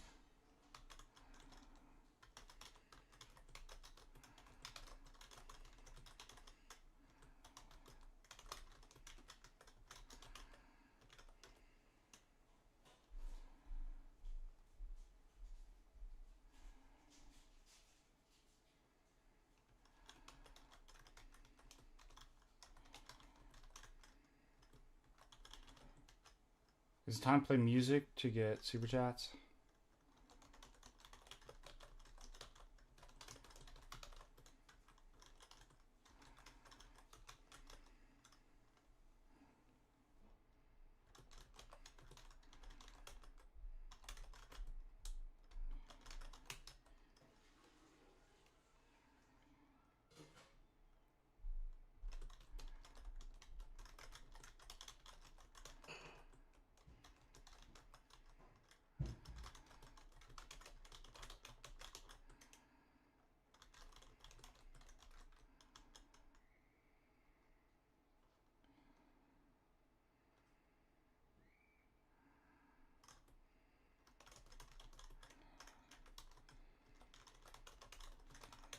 What do you think?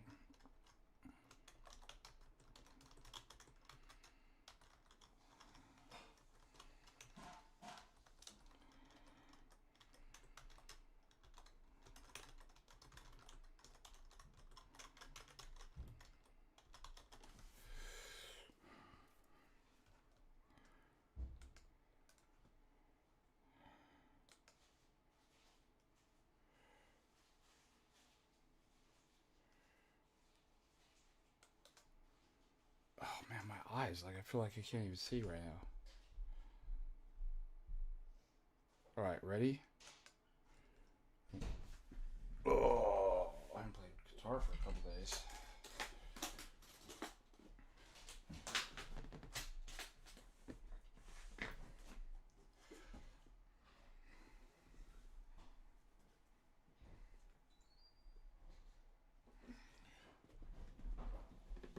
You think it's in tune still?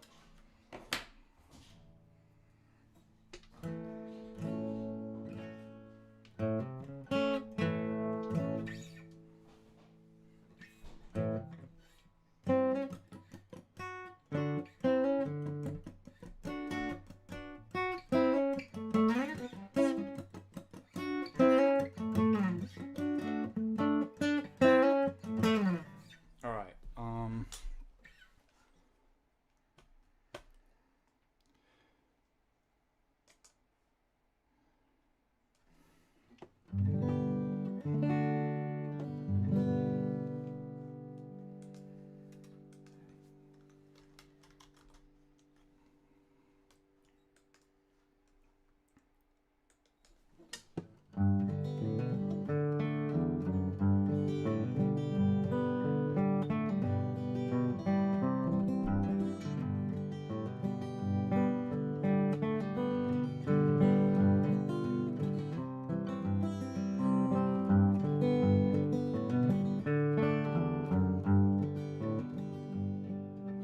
What will it be in some dark hollow where the sun don't ever shine,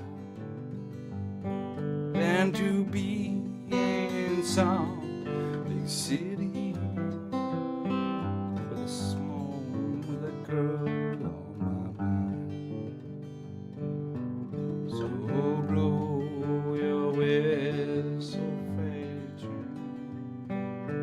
take them on down that track, 'cause I'm going away, I'm leaving today, I'm going, I'm coming back.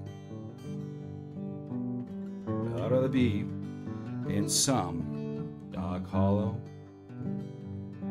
where the sun don't shine, than to see you in another man's darling, knowing that you'll never be mine. So blow your whistle, train. Gonna lay me down that track, 'cause I'm going nowhere. Well, I'm leaving today. Well, I'm going, but I ain't coming back. So I'd rather be in some dark hollow where the sun don't ever shine, than to be home alone, knowing that you're gone would cause me to lose my mind. So blow your whistle, freight train, take me on down that track, 'cause I'm going away. I'm leaving today. Well, I'm going, I ain't coming back.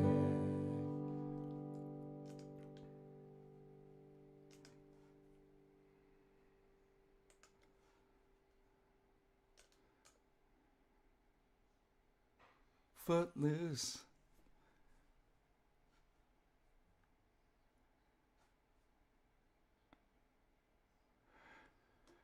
All right, I'm getting the mood.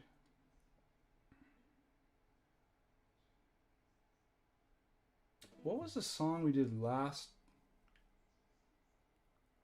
Poncho and Lefty, remember that? That was cool. I played that for the first time. Somebody made a request for that, and I really liked that.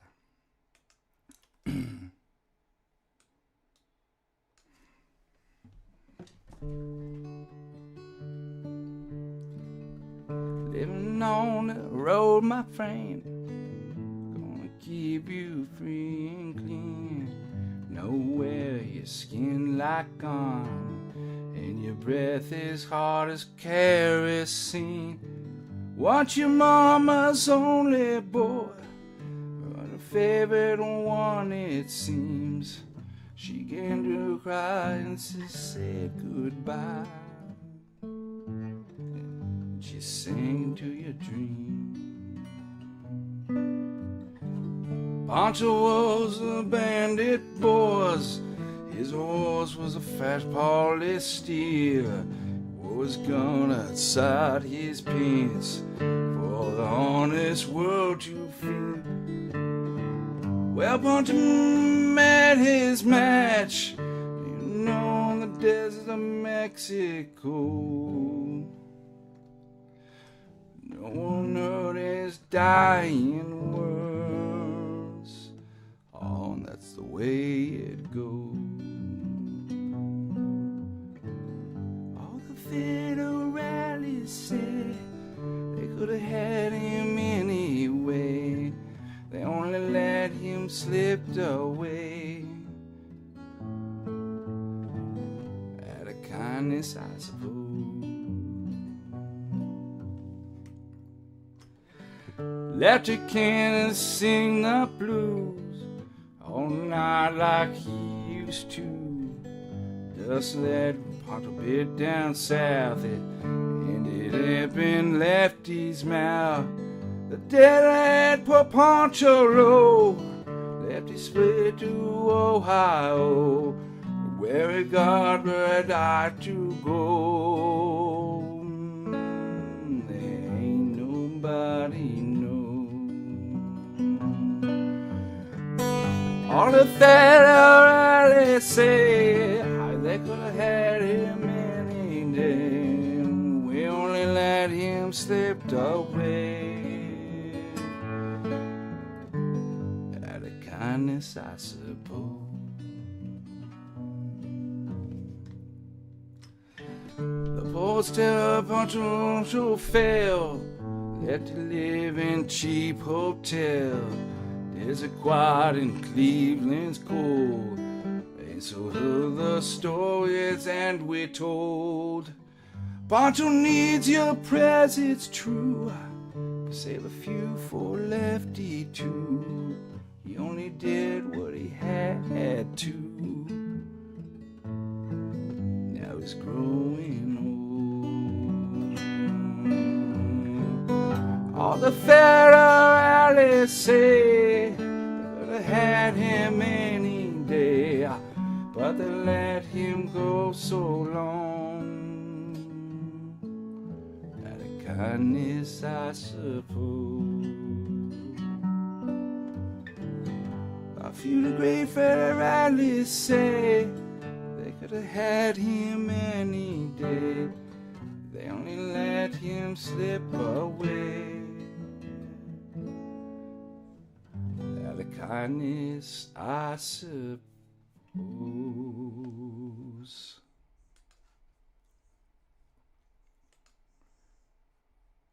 New favorite song right there. I like playing that one.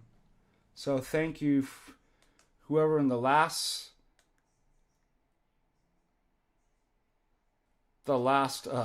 time that we did the music stream came up with that one, that suggestion. All right.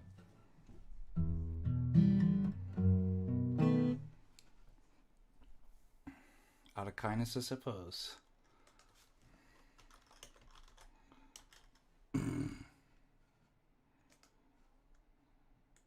You'll like this one.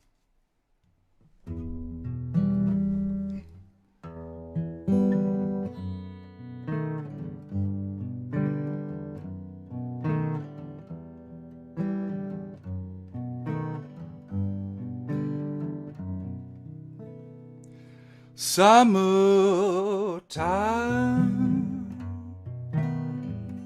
and the living is easy.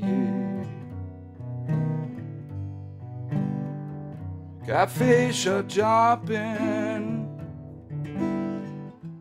the catfish are, and the cotton is high.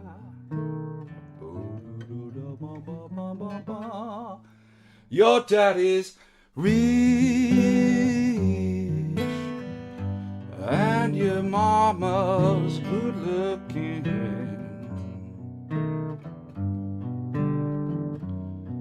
So hush now, baby, and don't you cry.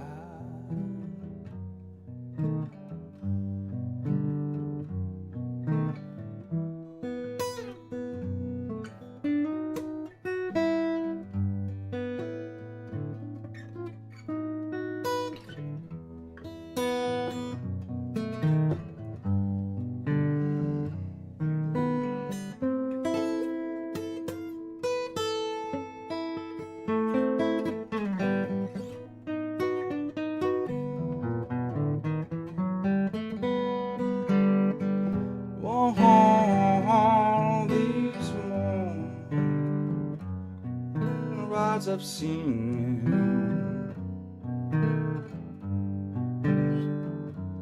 Yes, you'll spread your wings and take it to the sky. You'll nothing can harm you.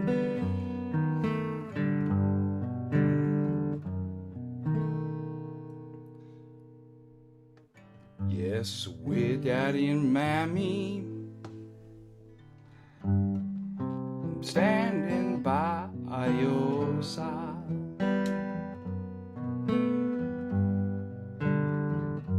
Summertime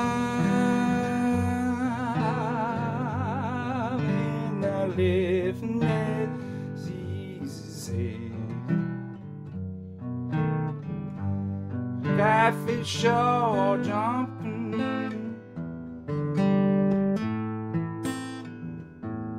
and the cotton is high. Your mama, oh no, it goes, so hush now, baby, don't you cry. Boom, bop.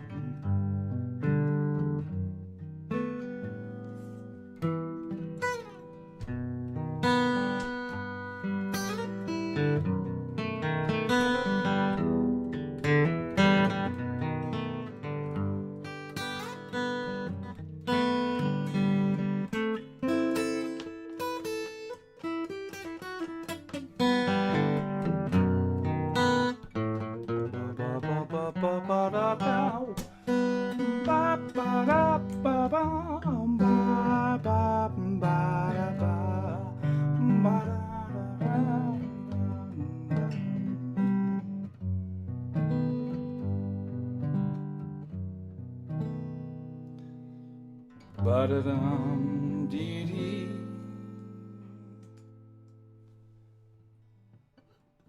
Bop, bop, doo-dee, bop, bop, boo-dip, dee-dip, boo.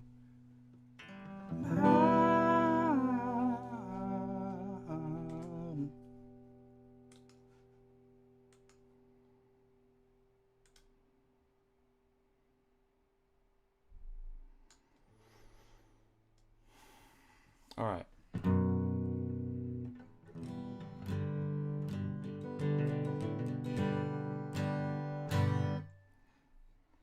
Oh.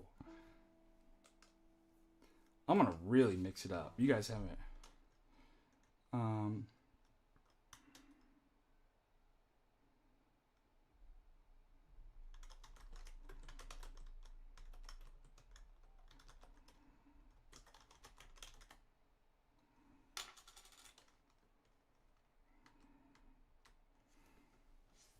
But I'm gonna give it a different.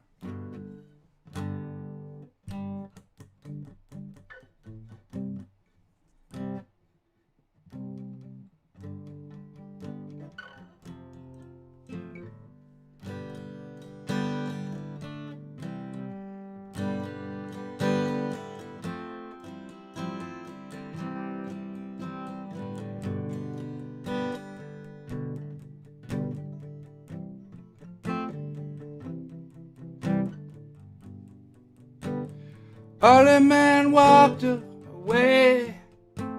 His monarch couldn't control. Their minds were all the same. To conquer was his goal. So he built his great empire, and he slaughtered his own kind. He died a confused man, killed himself with his mind.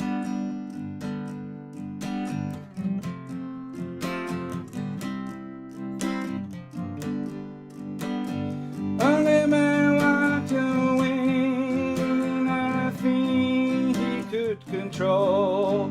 Their minds were all the same. To conquer was his goal.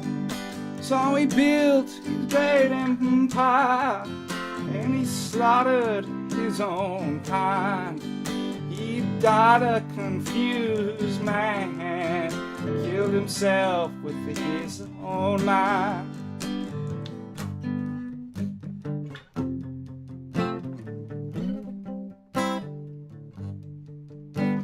Early man walked away, and I don't think he could control. Their minds were all the same. To conquer was his goal. So he built his great empire, murdered his own kind. He died a confused man, killed himself with his own mind.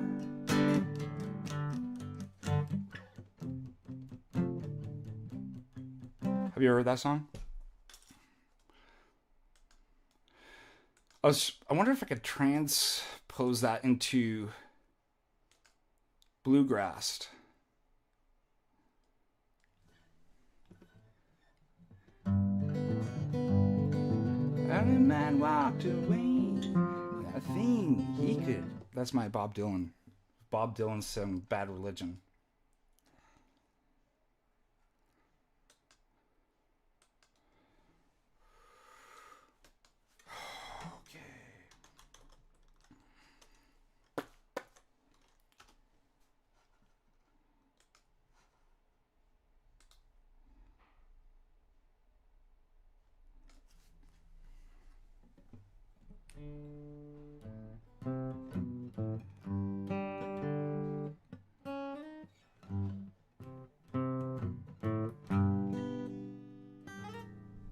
I gotta remember how the first part goes. Probably not gonna remember this, but I can remember the.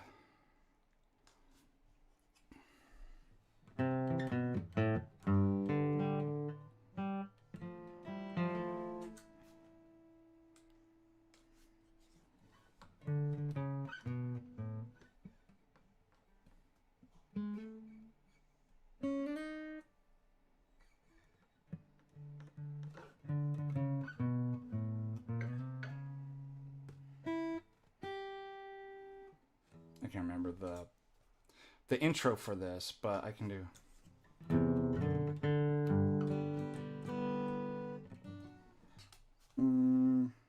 One second, I got it.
I beg you, don't murder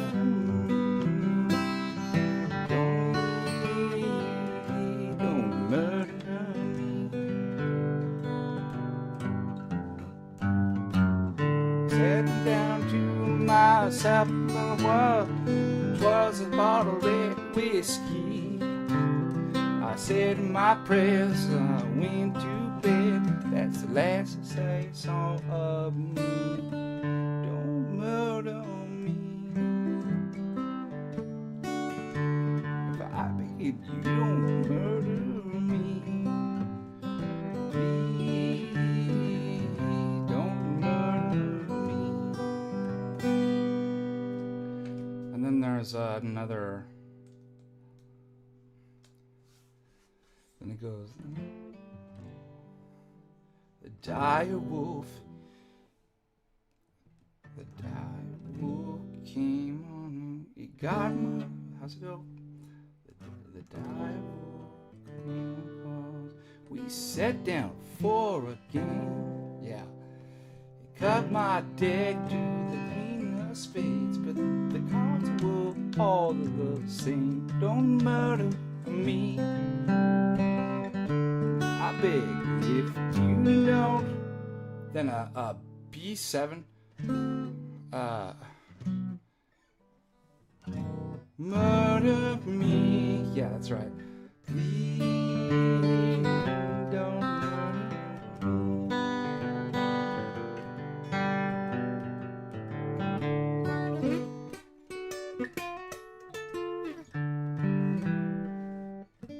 I forget the rest of that. Well, have you guys heard that song?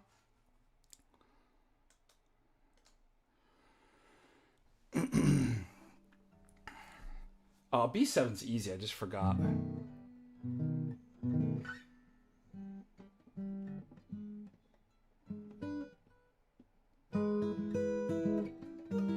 Have you seen this?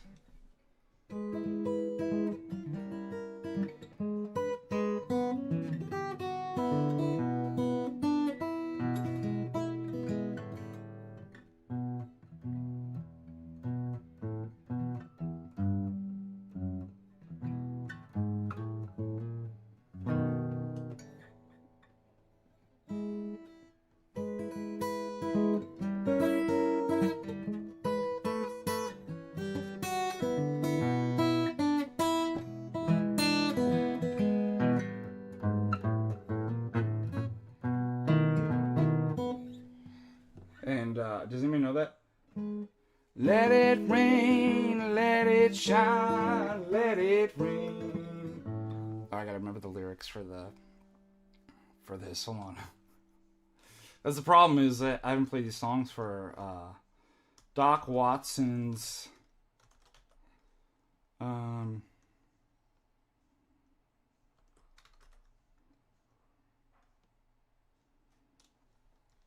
keep blinking on the song. Doc Watson's Deep River Blues.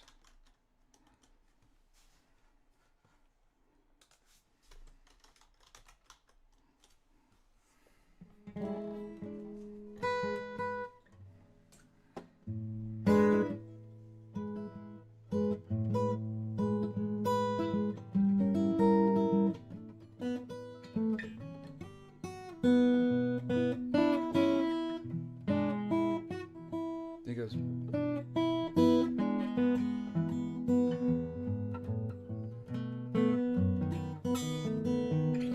Let it rain, let it shine. No, let it pour. All right, let's start over. Let it rain, let it pour, let it rain. A whole lot more goes out. I got them deep river blues.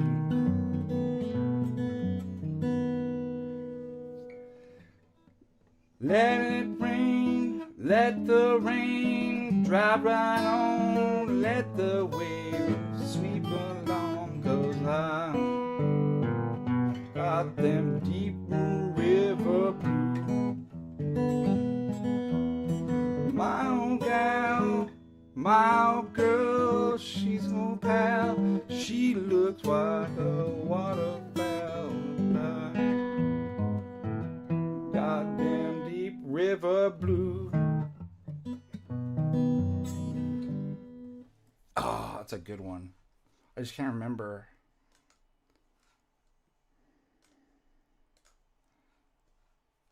Let me try to find it.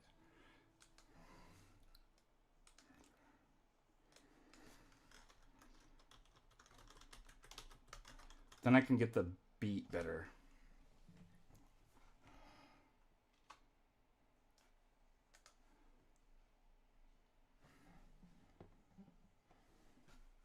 Is that mute or something? What's going on? Yeah.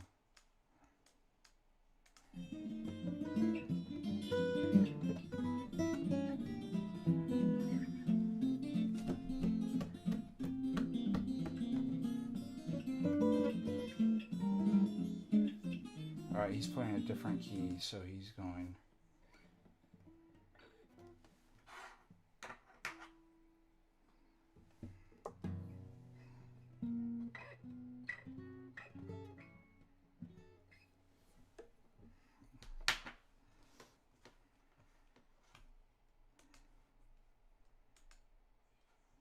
We turn to blues now.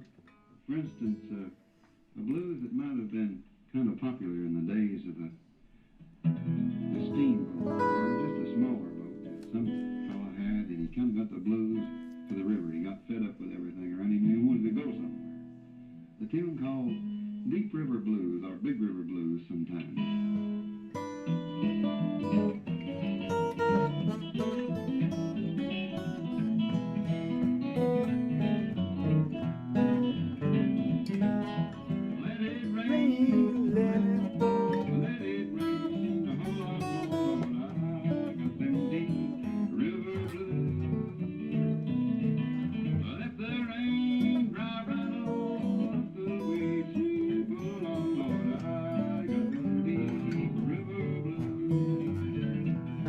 Yeah.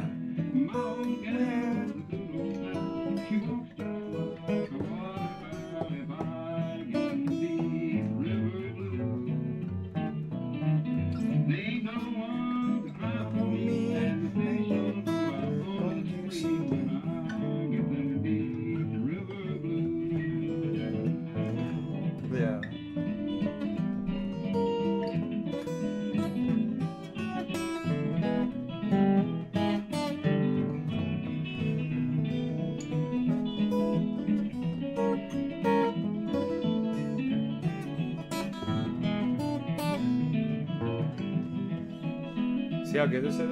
If my bones were friendly, gonna go down, don't you see, Lord, I got them deep river blues. So he's got this. Now I'm going to say goodbye and find, just let me die, Lord, I got them deep river blues. Give me back my old boat, I'm gonna sail it if you want, yes, I got them deep river blues. I'm going back to Muscle Shoals,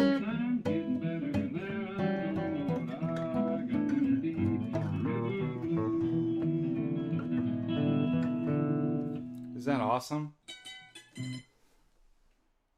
That's all good old Doc Watson there. Deep River Blues is the name. So he's got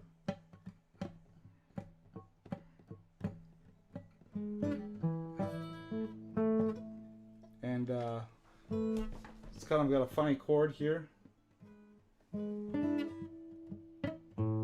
So it's got a beat.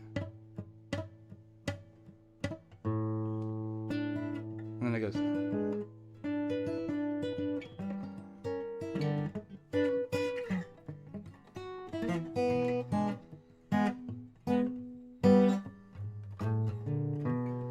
And that's B7 there. Anyways, moving on.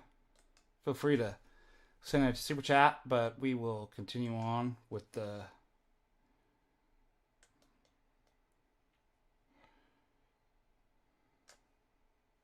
should we do this song?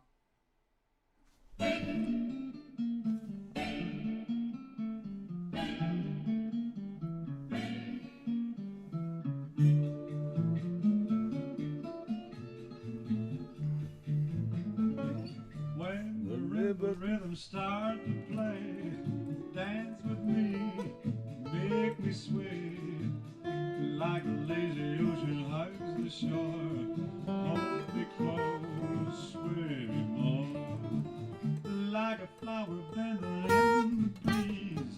Bend with me, sway with ease. When we dance, you have a way with me. Stay with me, sway with me. All right, we got to go more bluegrass. That's Dean Martin. But I do have a song that I made. This kind of got that Spanish. I wrote this.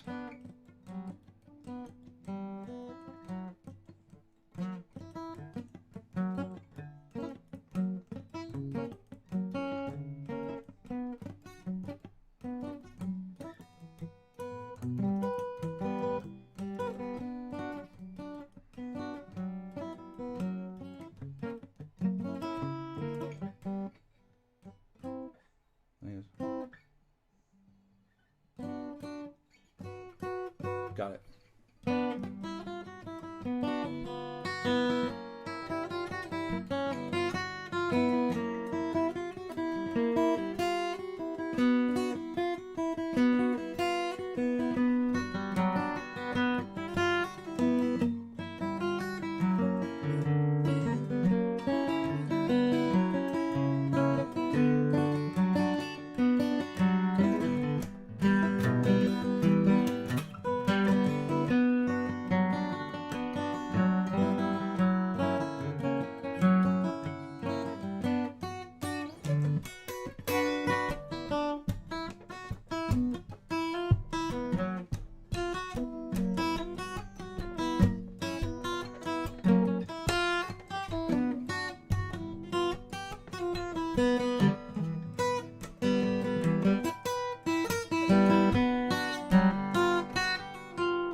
Something like that. I can't remember the... But that's kind of a cool... Alright.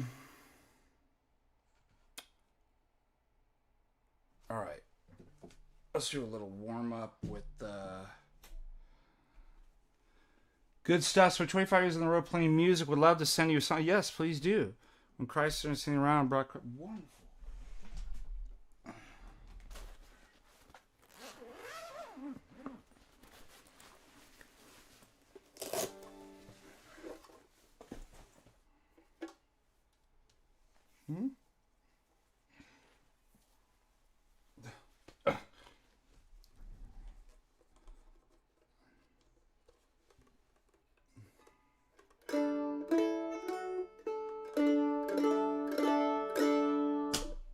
that. Let's start with one of my favorites that I played for you last time.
Beautiful song. It's great. Elk River Blues.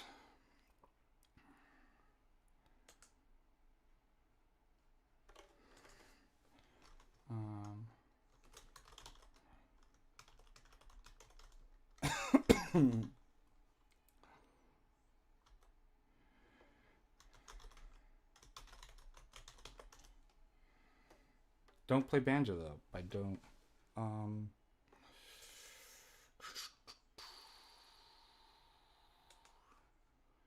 Okay, what do we got? Singing's real.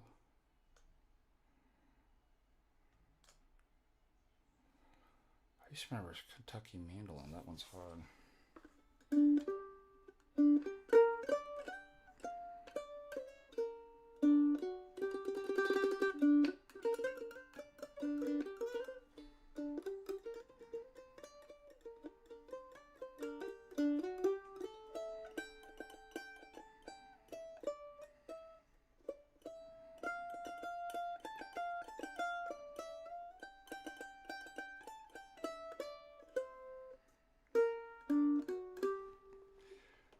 So see how slow that is? Listen to this. Bill Monroe, the best mandolin player.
Oh man, it's too fast.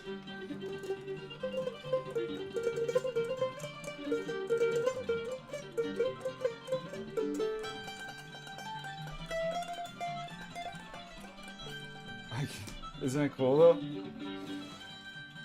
I haven't played that like song in a practice in a long time, so it's too fast.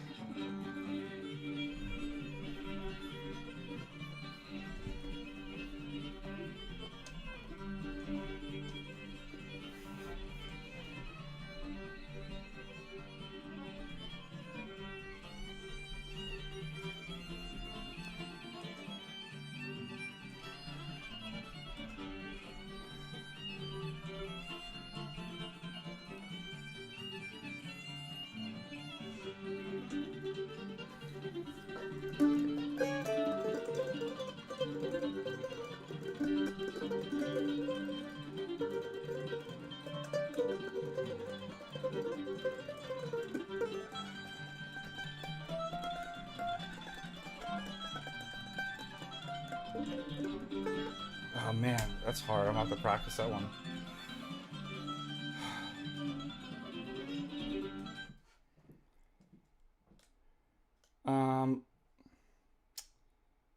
But there was a song. Okay, where did I see that? It wasn't Salt Creek. Let me look at Bando Lessons. I've got a bunch of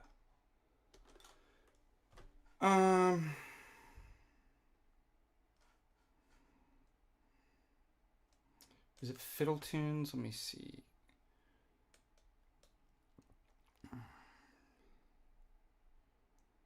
Blackberry Blossom.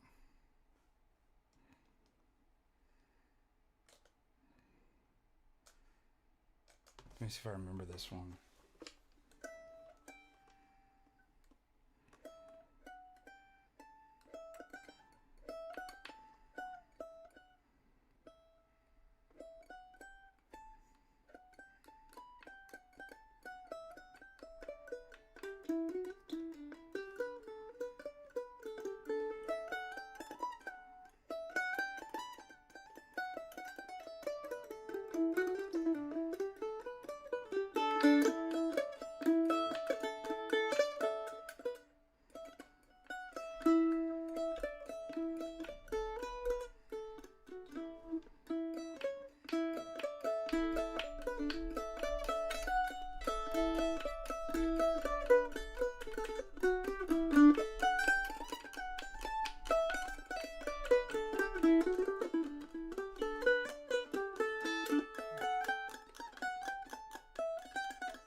Something like that. Let's listen to that though. Let's see how.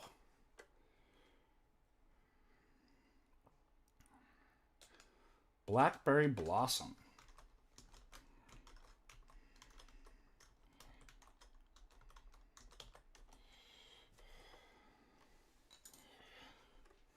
We just gotta find a good. Oh, these guys are pretty good. They're doing it from their house.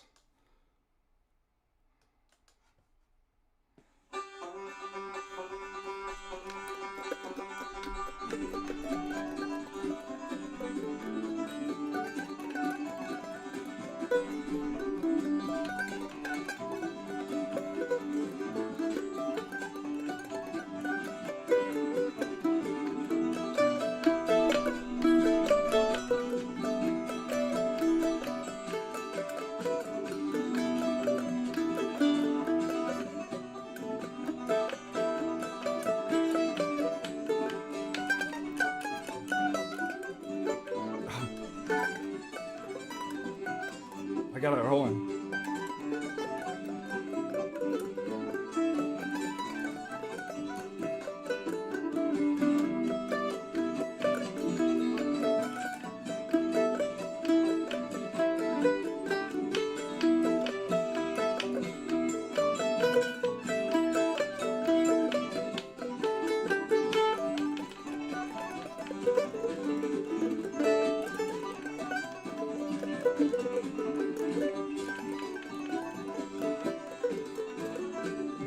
Pretty fast, huh?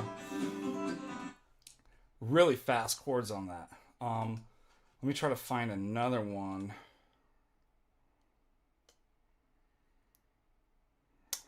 Oh, Sierra Hole does a good.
So this is actually a little bit slower.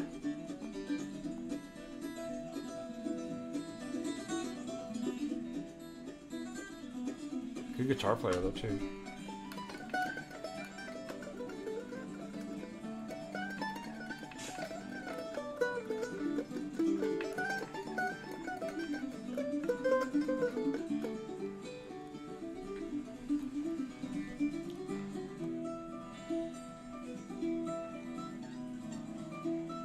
She's so good.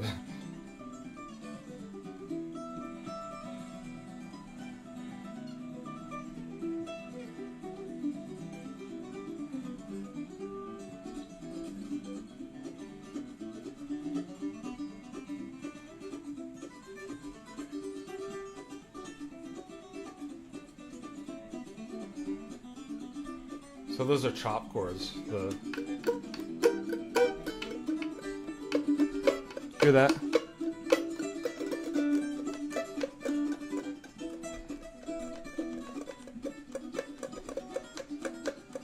That kind.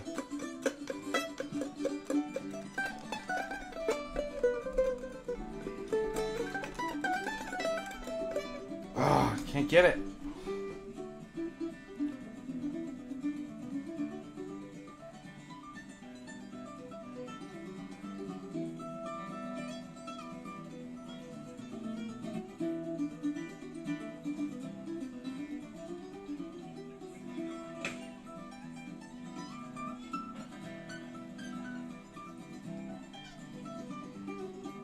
What happens if you speed it up?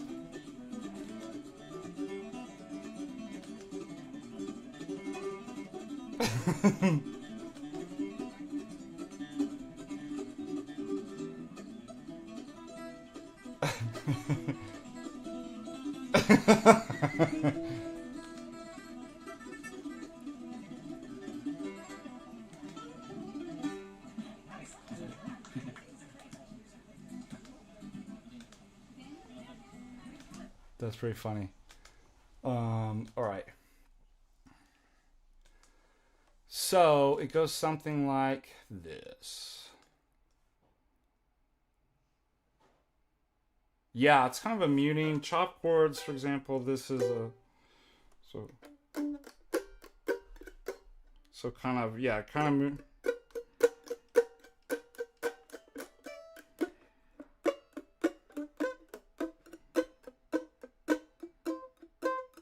And you can kind of press down a little.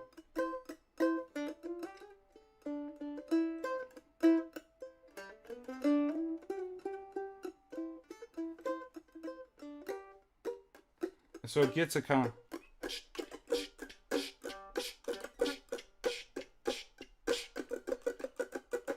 And it gives a kind of like a train beat too, and.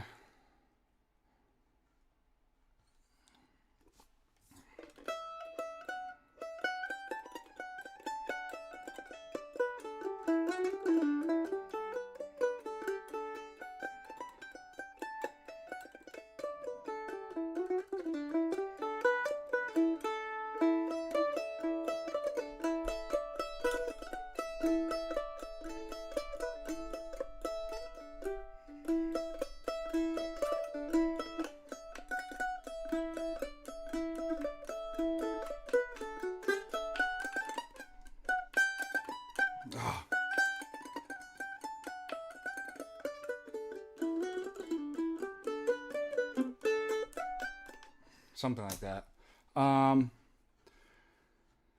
Let's see. I'm going to be right back. I'm going to play the song that somebody sent me. Where is it? Intermission song, they said. Let's see if we can get it to come up.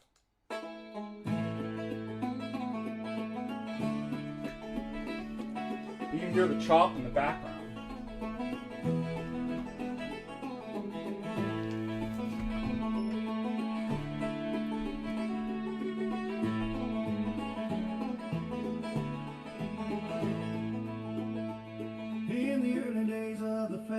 Round the first century's turn, Judaizers came knocking, saying law's what you gotta learn, circumcision and the old ways, to earn your way to grace. But the apostles in Jerusalem put them back in their place.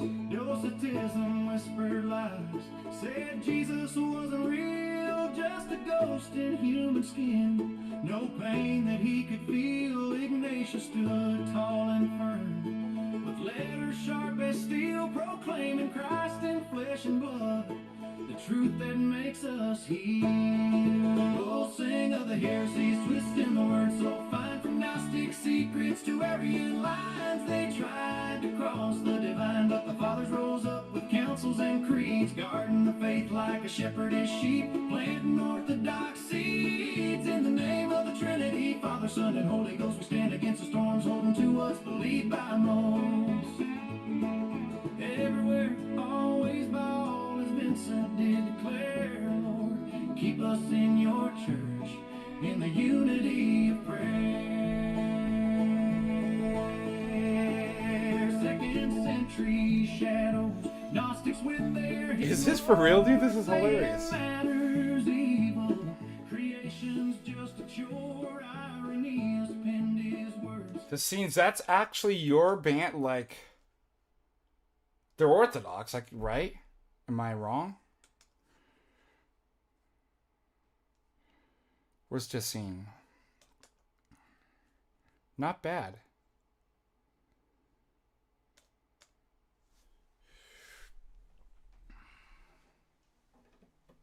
All right. Back to guitar. That was you, really? That's amazing. That's really good. I really... Very good, thank you.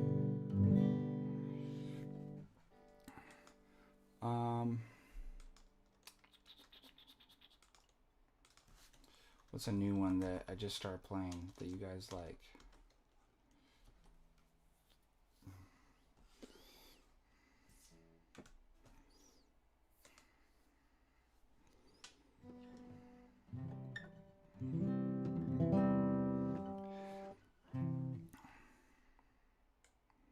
Wish I had one of these things that could move when so I don't have to keep taking my hands off the...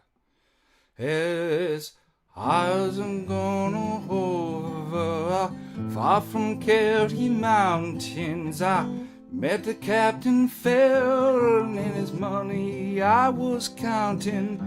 I first produced my pistol, and then my rapper said, stand and deliver you. A bold deceiver, musha, ring down to a dum-dee-da. Whack for the daddy-o, whack for the daddy-o's whiskey in the jar. I counted out his money, and I made a pretty penny. I put it in my pocket, and I took it home to Jenny.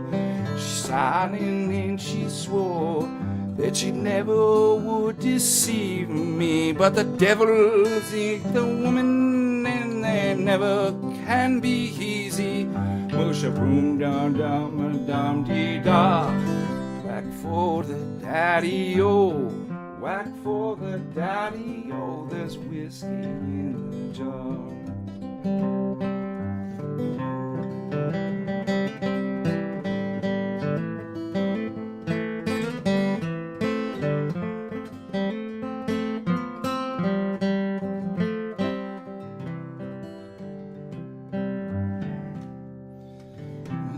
In my chamber, all for the slumbered, dreamt of golden jewels and sure it was no wonder. But Jenny drew my charges, she filled me with water, then sent for Captain Farrell to ready for the slaughter.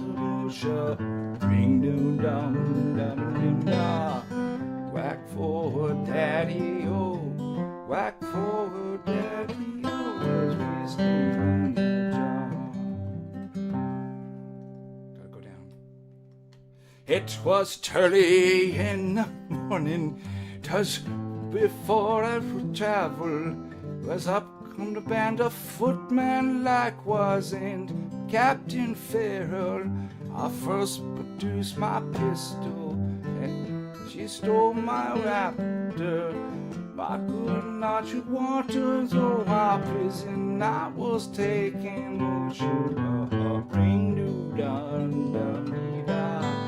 Whack for the daddy-o, whack for the daddy-o, is whiskey in the jar. Now some there's take delight in carriage. How's it know? Some take delight in carriage, rolling. Others take delight in hurling and bowling. But I take delight in the juice of the barley, courting pretty fair maiden in the morning, bright in da. Whack for daddy-o, whack for the daddy-o, there's whiskey in the jar. All right.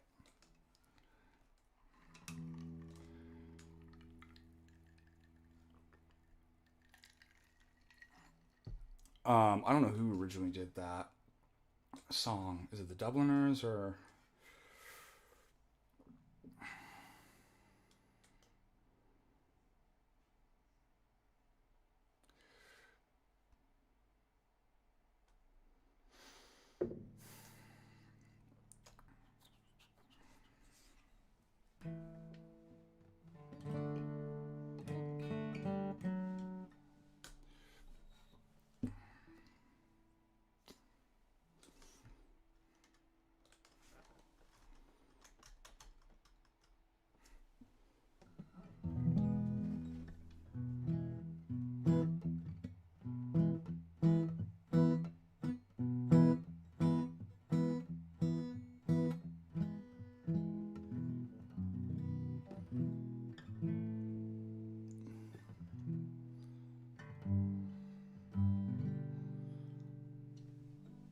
Alright, I'm thinking some songs.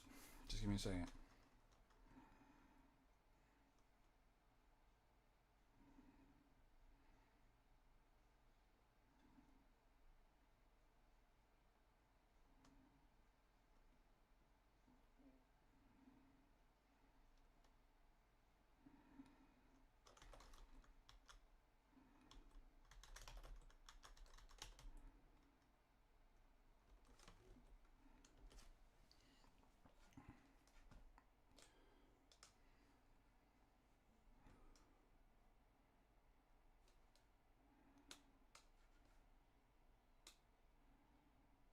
Huh.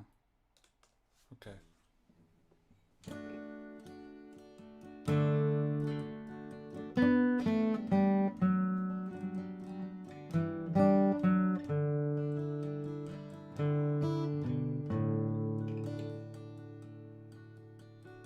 I once had a girl, who should I say? She was a me. She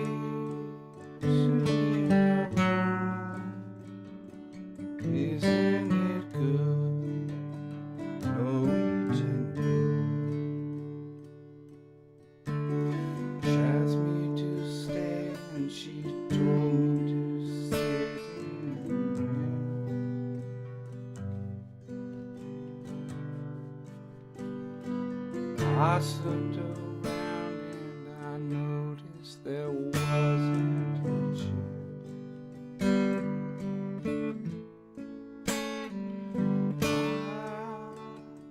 I sat on her arm, biding my time, drinking her wine. He talked until 2, and she said, it's time for bed.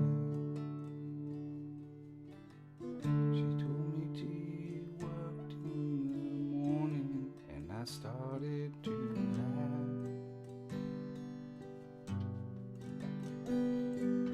I told her didn't. She called off to sleep in the bath.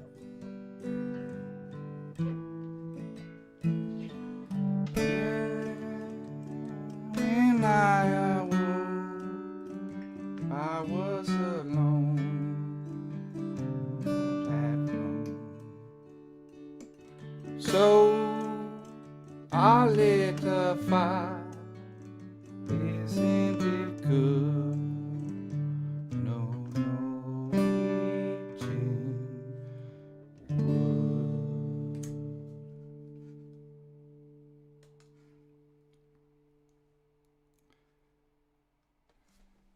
Somebody says Dubliners were the first one to give it mass exposure. Yeah, this bird has flown.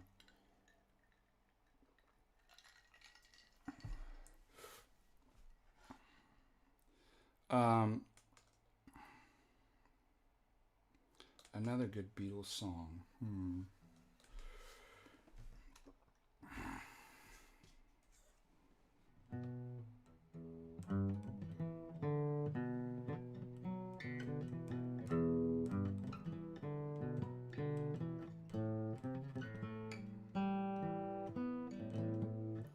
Got a good reason. I like All Across the Universe, though. A lot of people don't know this, but it's really...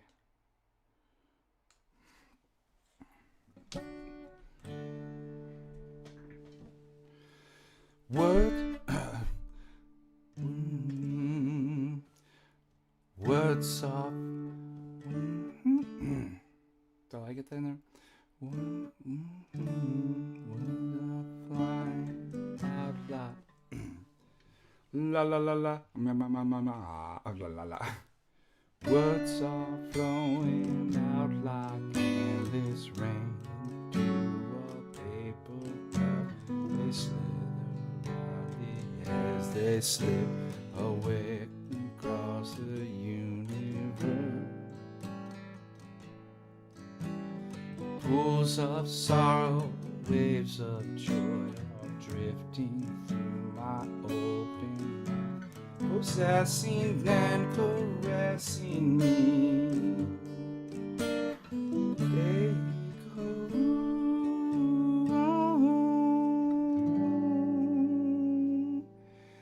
Nothing gonna change my heart. Nothing gonna change my world. Nothing gonna change my world.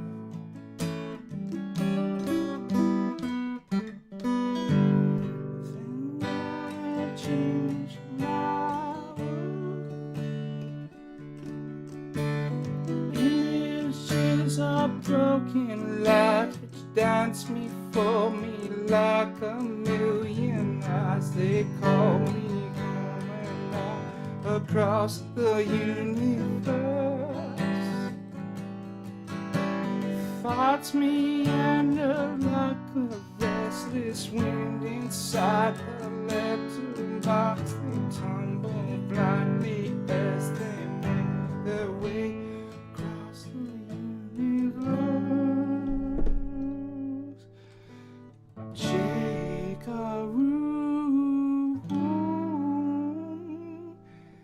Nothing gonna change my world.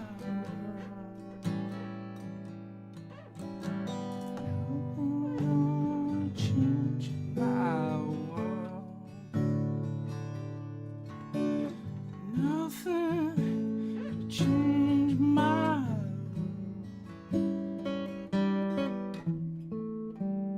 nothing will change my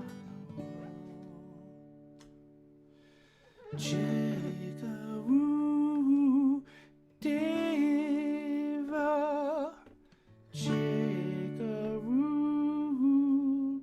Deva. Bum, bum, bum.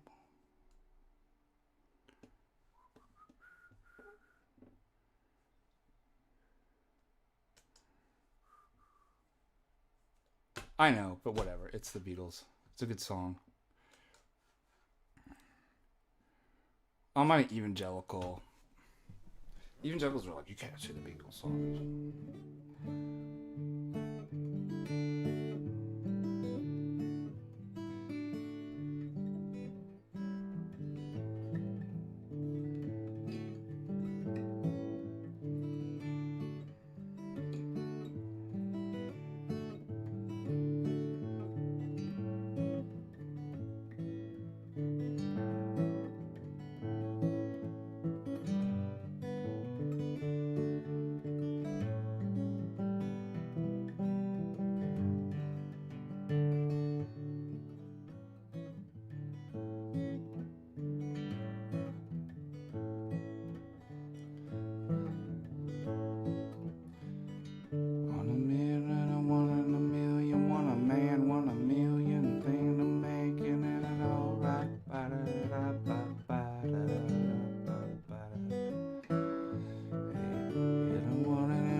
Whatever you can.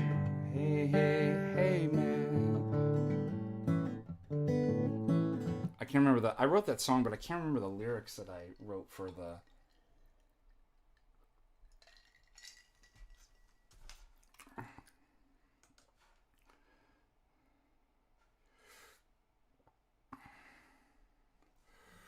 All right. Dylan.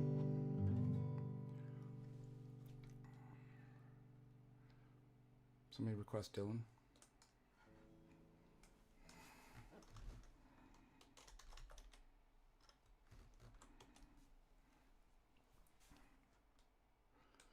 I have to go pretty soon. I need to shower, do my prayers, and get ready for church.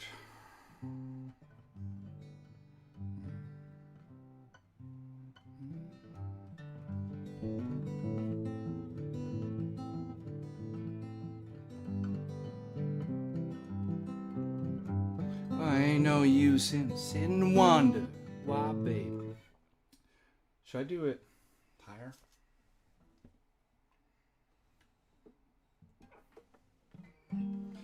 Ain't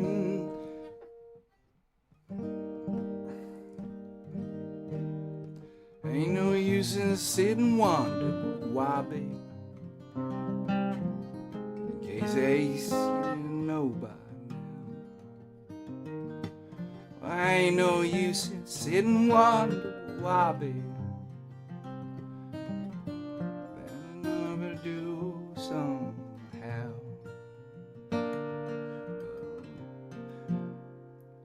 When the rooster crows at the break of dawn, look out your window, yeah. I'll be gone. You know the reason why you're traveling on. Don't think twice, I say it's alright. Oh, ain't no use in turning on your light, babe. The lie I never know. Oh, ain't no use in turning on your light, babe. On the dark side of the road. I wish there was something I could do or say that try making me change my mind and stay. But we didn't do too much. We didn't do too much talking anyway. Don't think twice, it's alright. So ain't no use in calling out my name. I never done before. Oh, ain't no use in calling out my name, gal. I can't hear you anymore. I'm thinking and I'm wondering, walking down the road. I once loved a woman, a child, I'm told. I gave her my heart, but she wanted my soul. Don't think twice, it's alright. So long, pretty babe, where I'm bound, I can't tell. Oh, goodbye's too good of a word, babe. So I just say farewell. I ain't saying you treated me unkind. You could have done better, but I don't mind. You just kind of wasted my precious time. Don't think twice.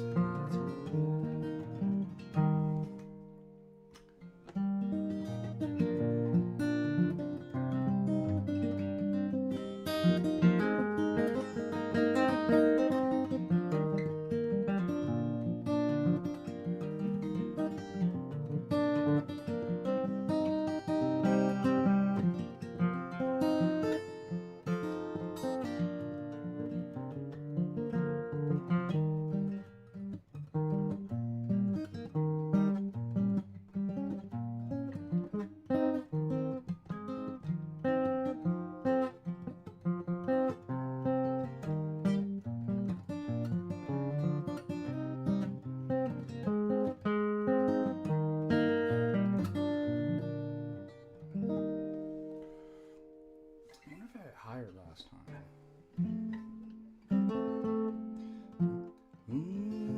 Oh, pretty baby.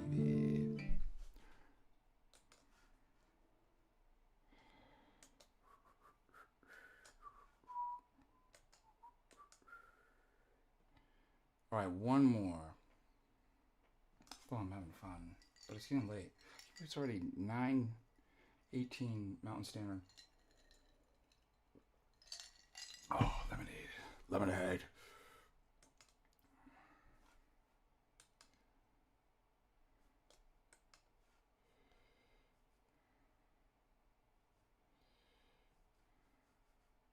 Huh. Why won't that pop up?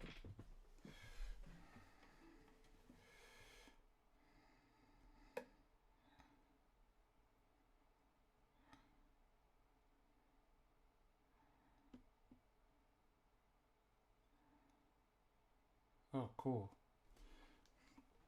Right on. All right.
listen through the music. Would you hold it near? As it were your own, it's a hand-me-down. The thoughts are broken. Perhaps they're better left unsung. I don't know. Don't really care. Let there be song to fill the air. Real in still water, where there is no level toss, no wind to blow. Reach out with your hand. If your cup be empty and your cup is full, may it be again. Let it be known. There is a fountain that won't. Oh my gosh.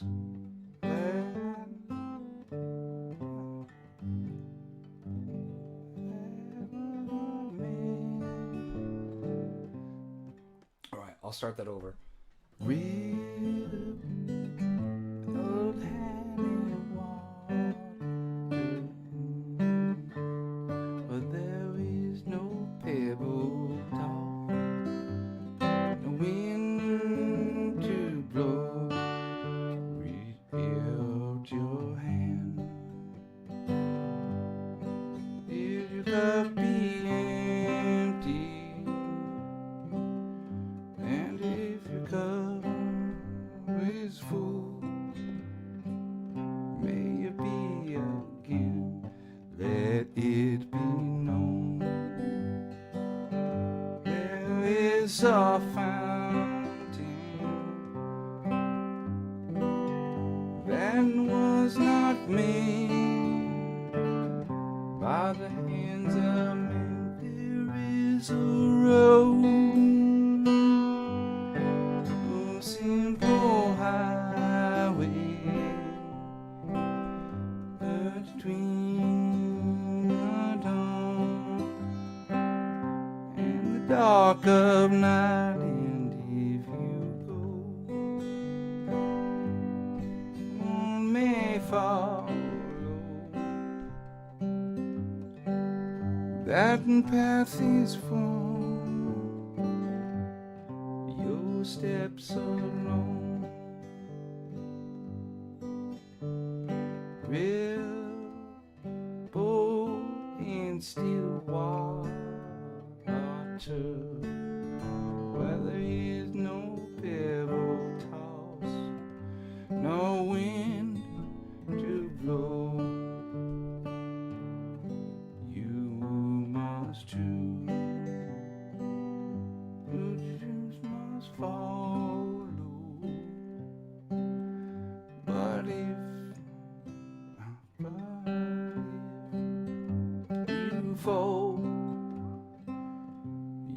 alone. If you should stand, then who's to guide you? If I knew the way, I'd take you. La, la,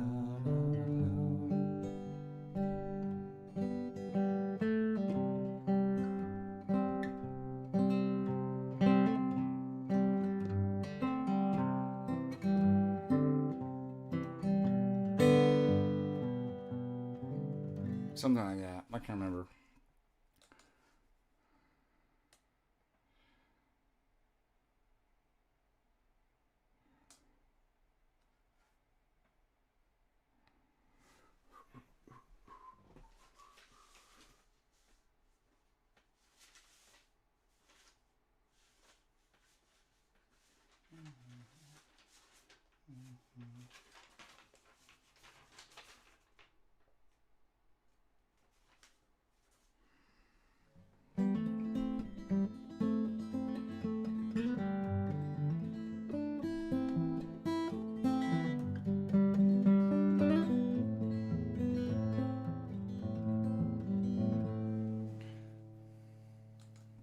Alright, this is the last one I gotta go, seriously.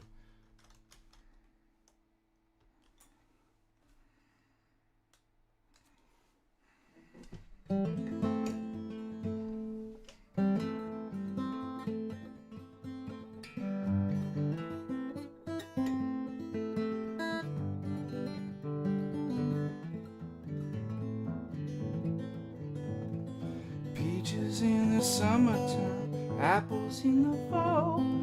I can't hear the girl you want no money at all. She didn't go my little love, she didn't go my no, she didn't go my little love, bound to grow. Wish I had a banjo string, finest holding twine. Every tune I played on it, I wish that girl was mine. She didn't know my little love, she didn't go I know, she didn't know my little love, bound to grow.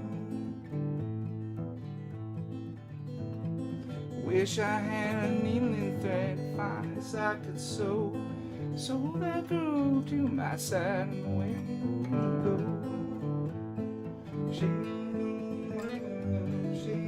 I know, singing on my love, bound for shady go.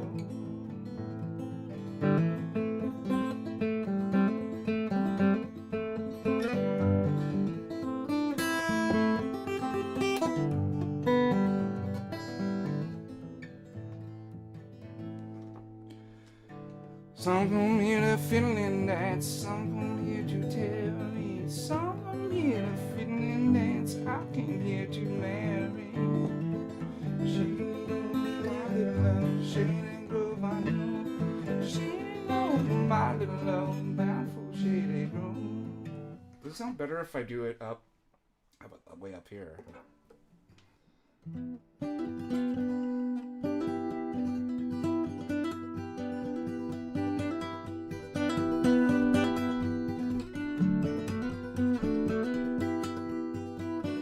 Yeah, I like that.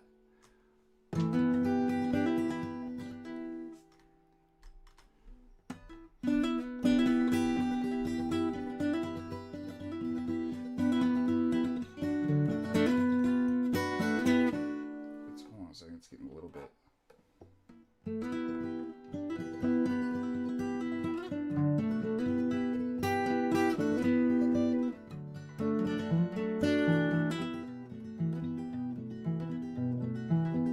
Peaches in the summertime, apples in the fall. I can't have a girl that don't want none at all. Shady road, my little love, shady road, I know. Shady road, my little love, bound to grow. I was in a banjo string made of twine. Every tune I played on it, wish that girl was mine.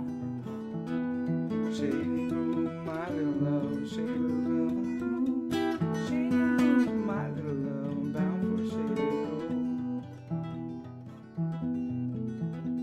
Wish I had a needle in that, fine as I could sew, so that girl to my side and away we'd go. Shady road, my little love, shady road, I know, shady road, my little love, bound for shady road. Fiddling dance, some come here to tell, some come here to fiddling dance, I came here to marry.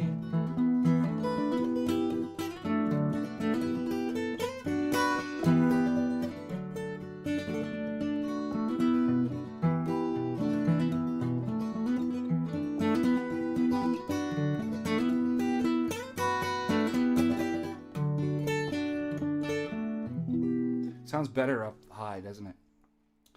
All right.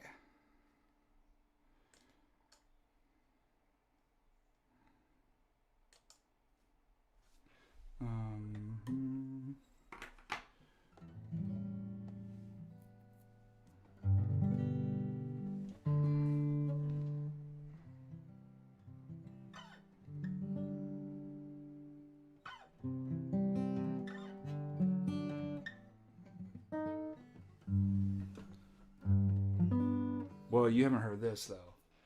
This will end. This will be a good. I got it.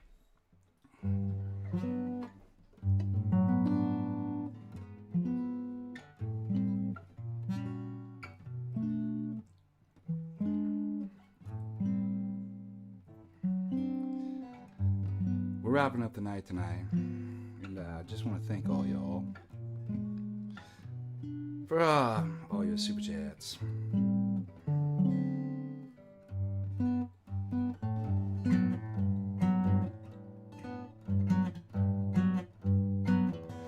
Ba ba da ba ba ba ba ba da ba ba ba ba da ba da da ba ba ba ba da da ba da da ba da da ba ba ba.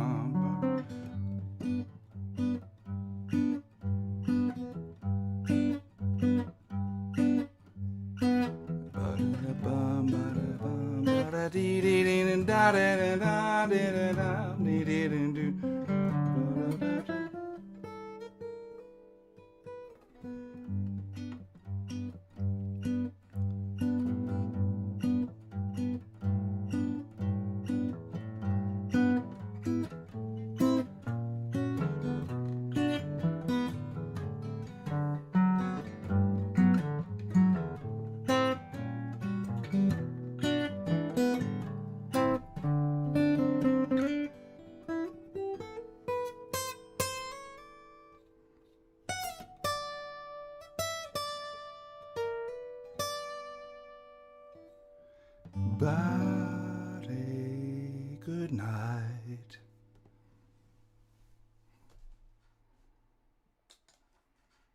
And God bless. Christ is risen.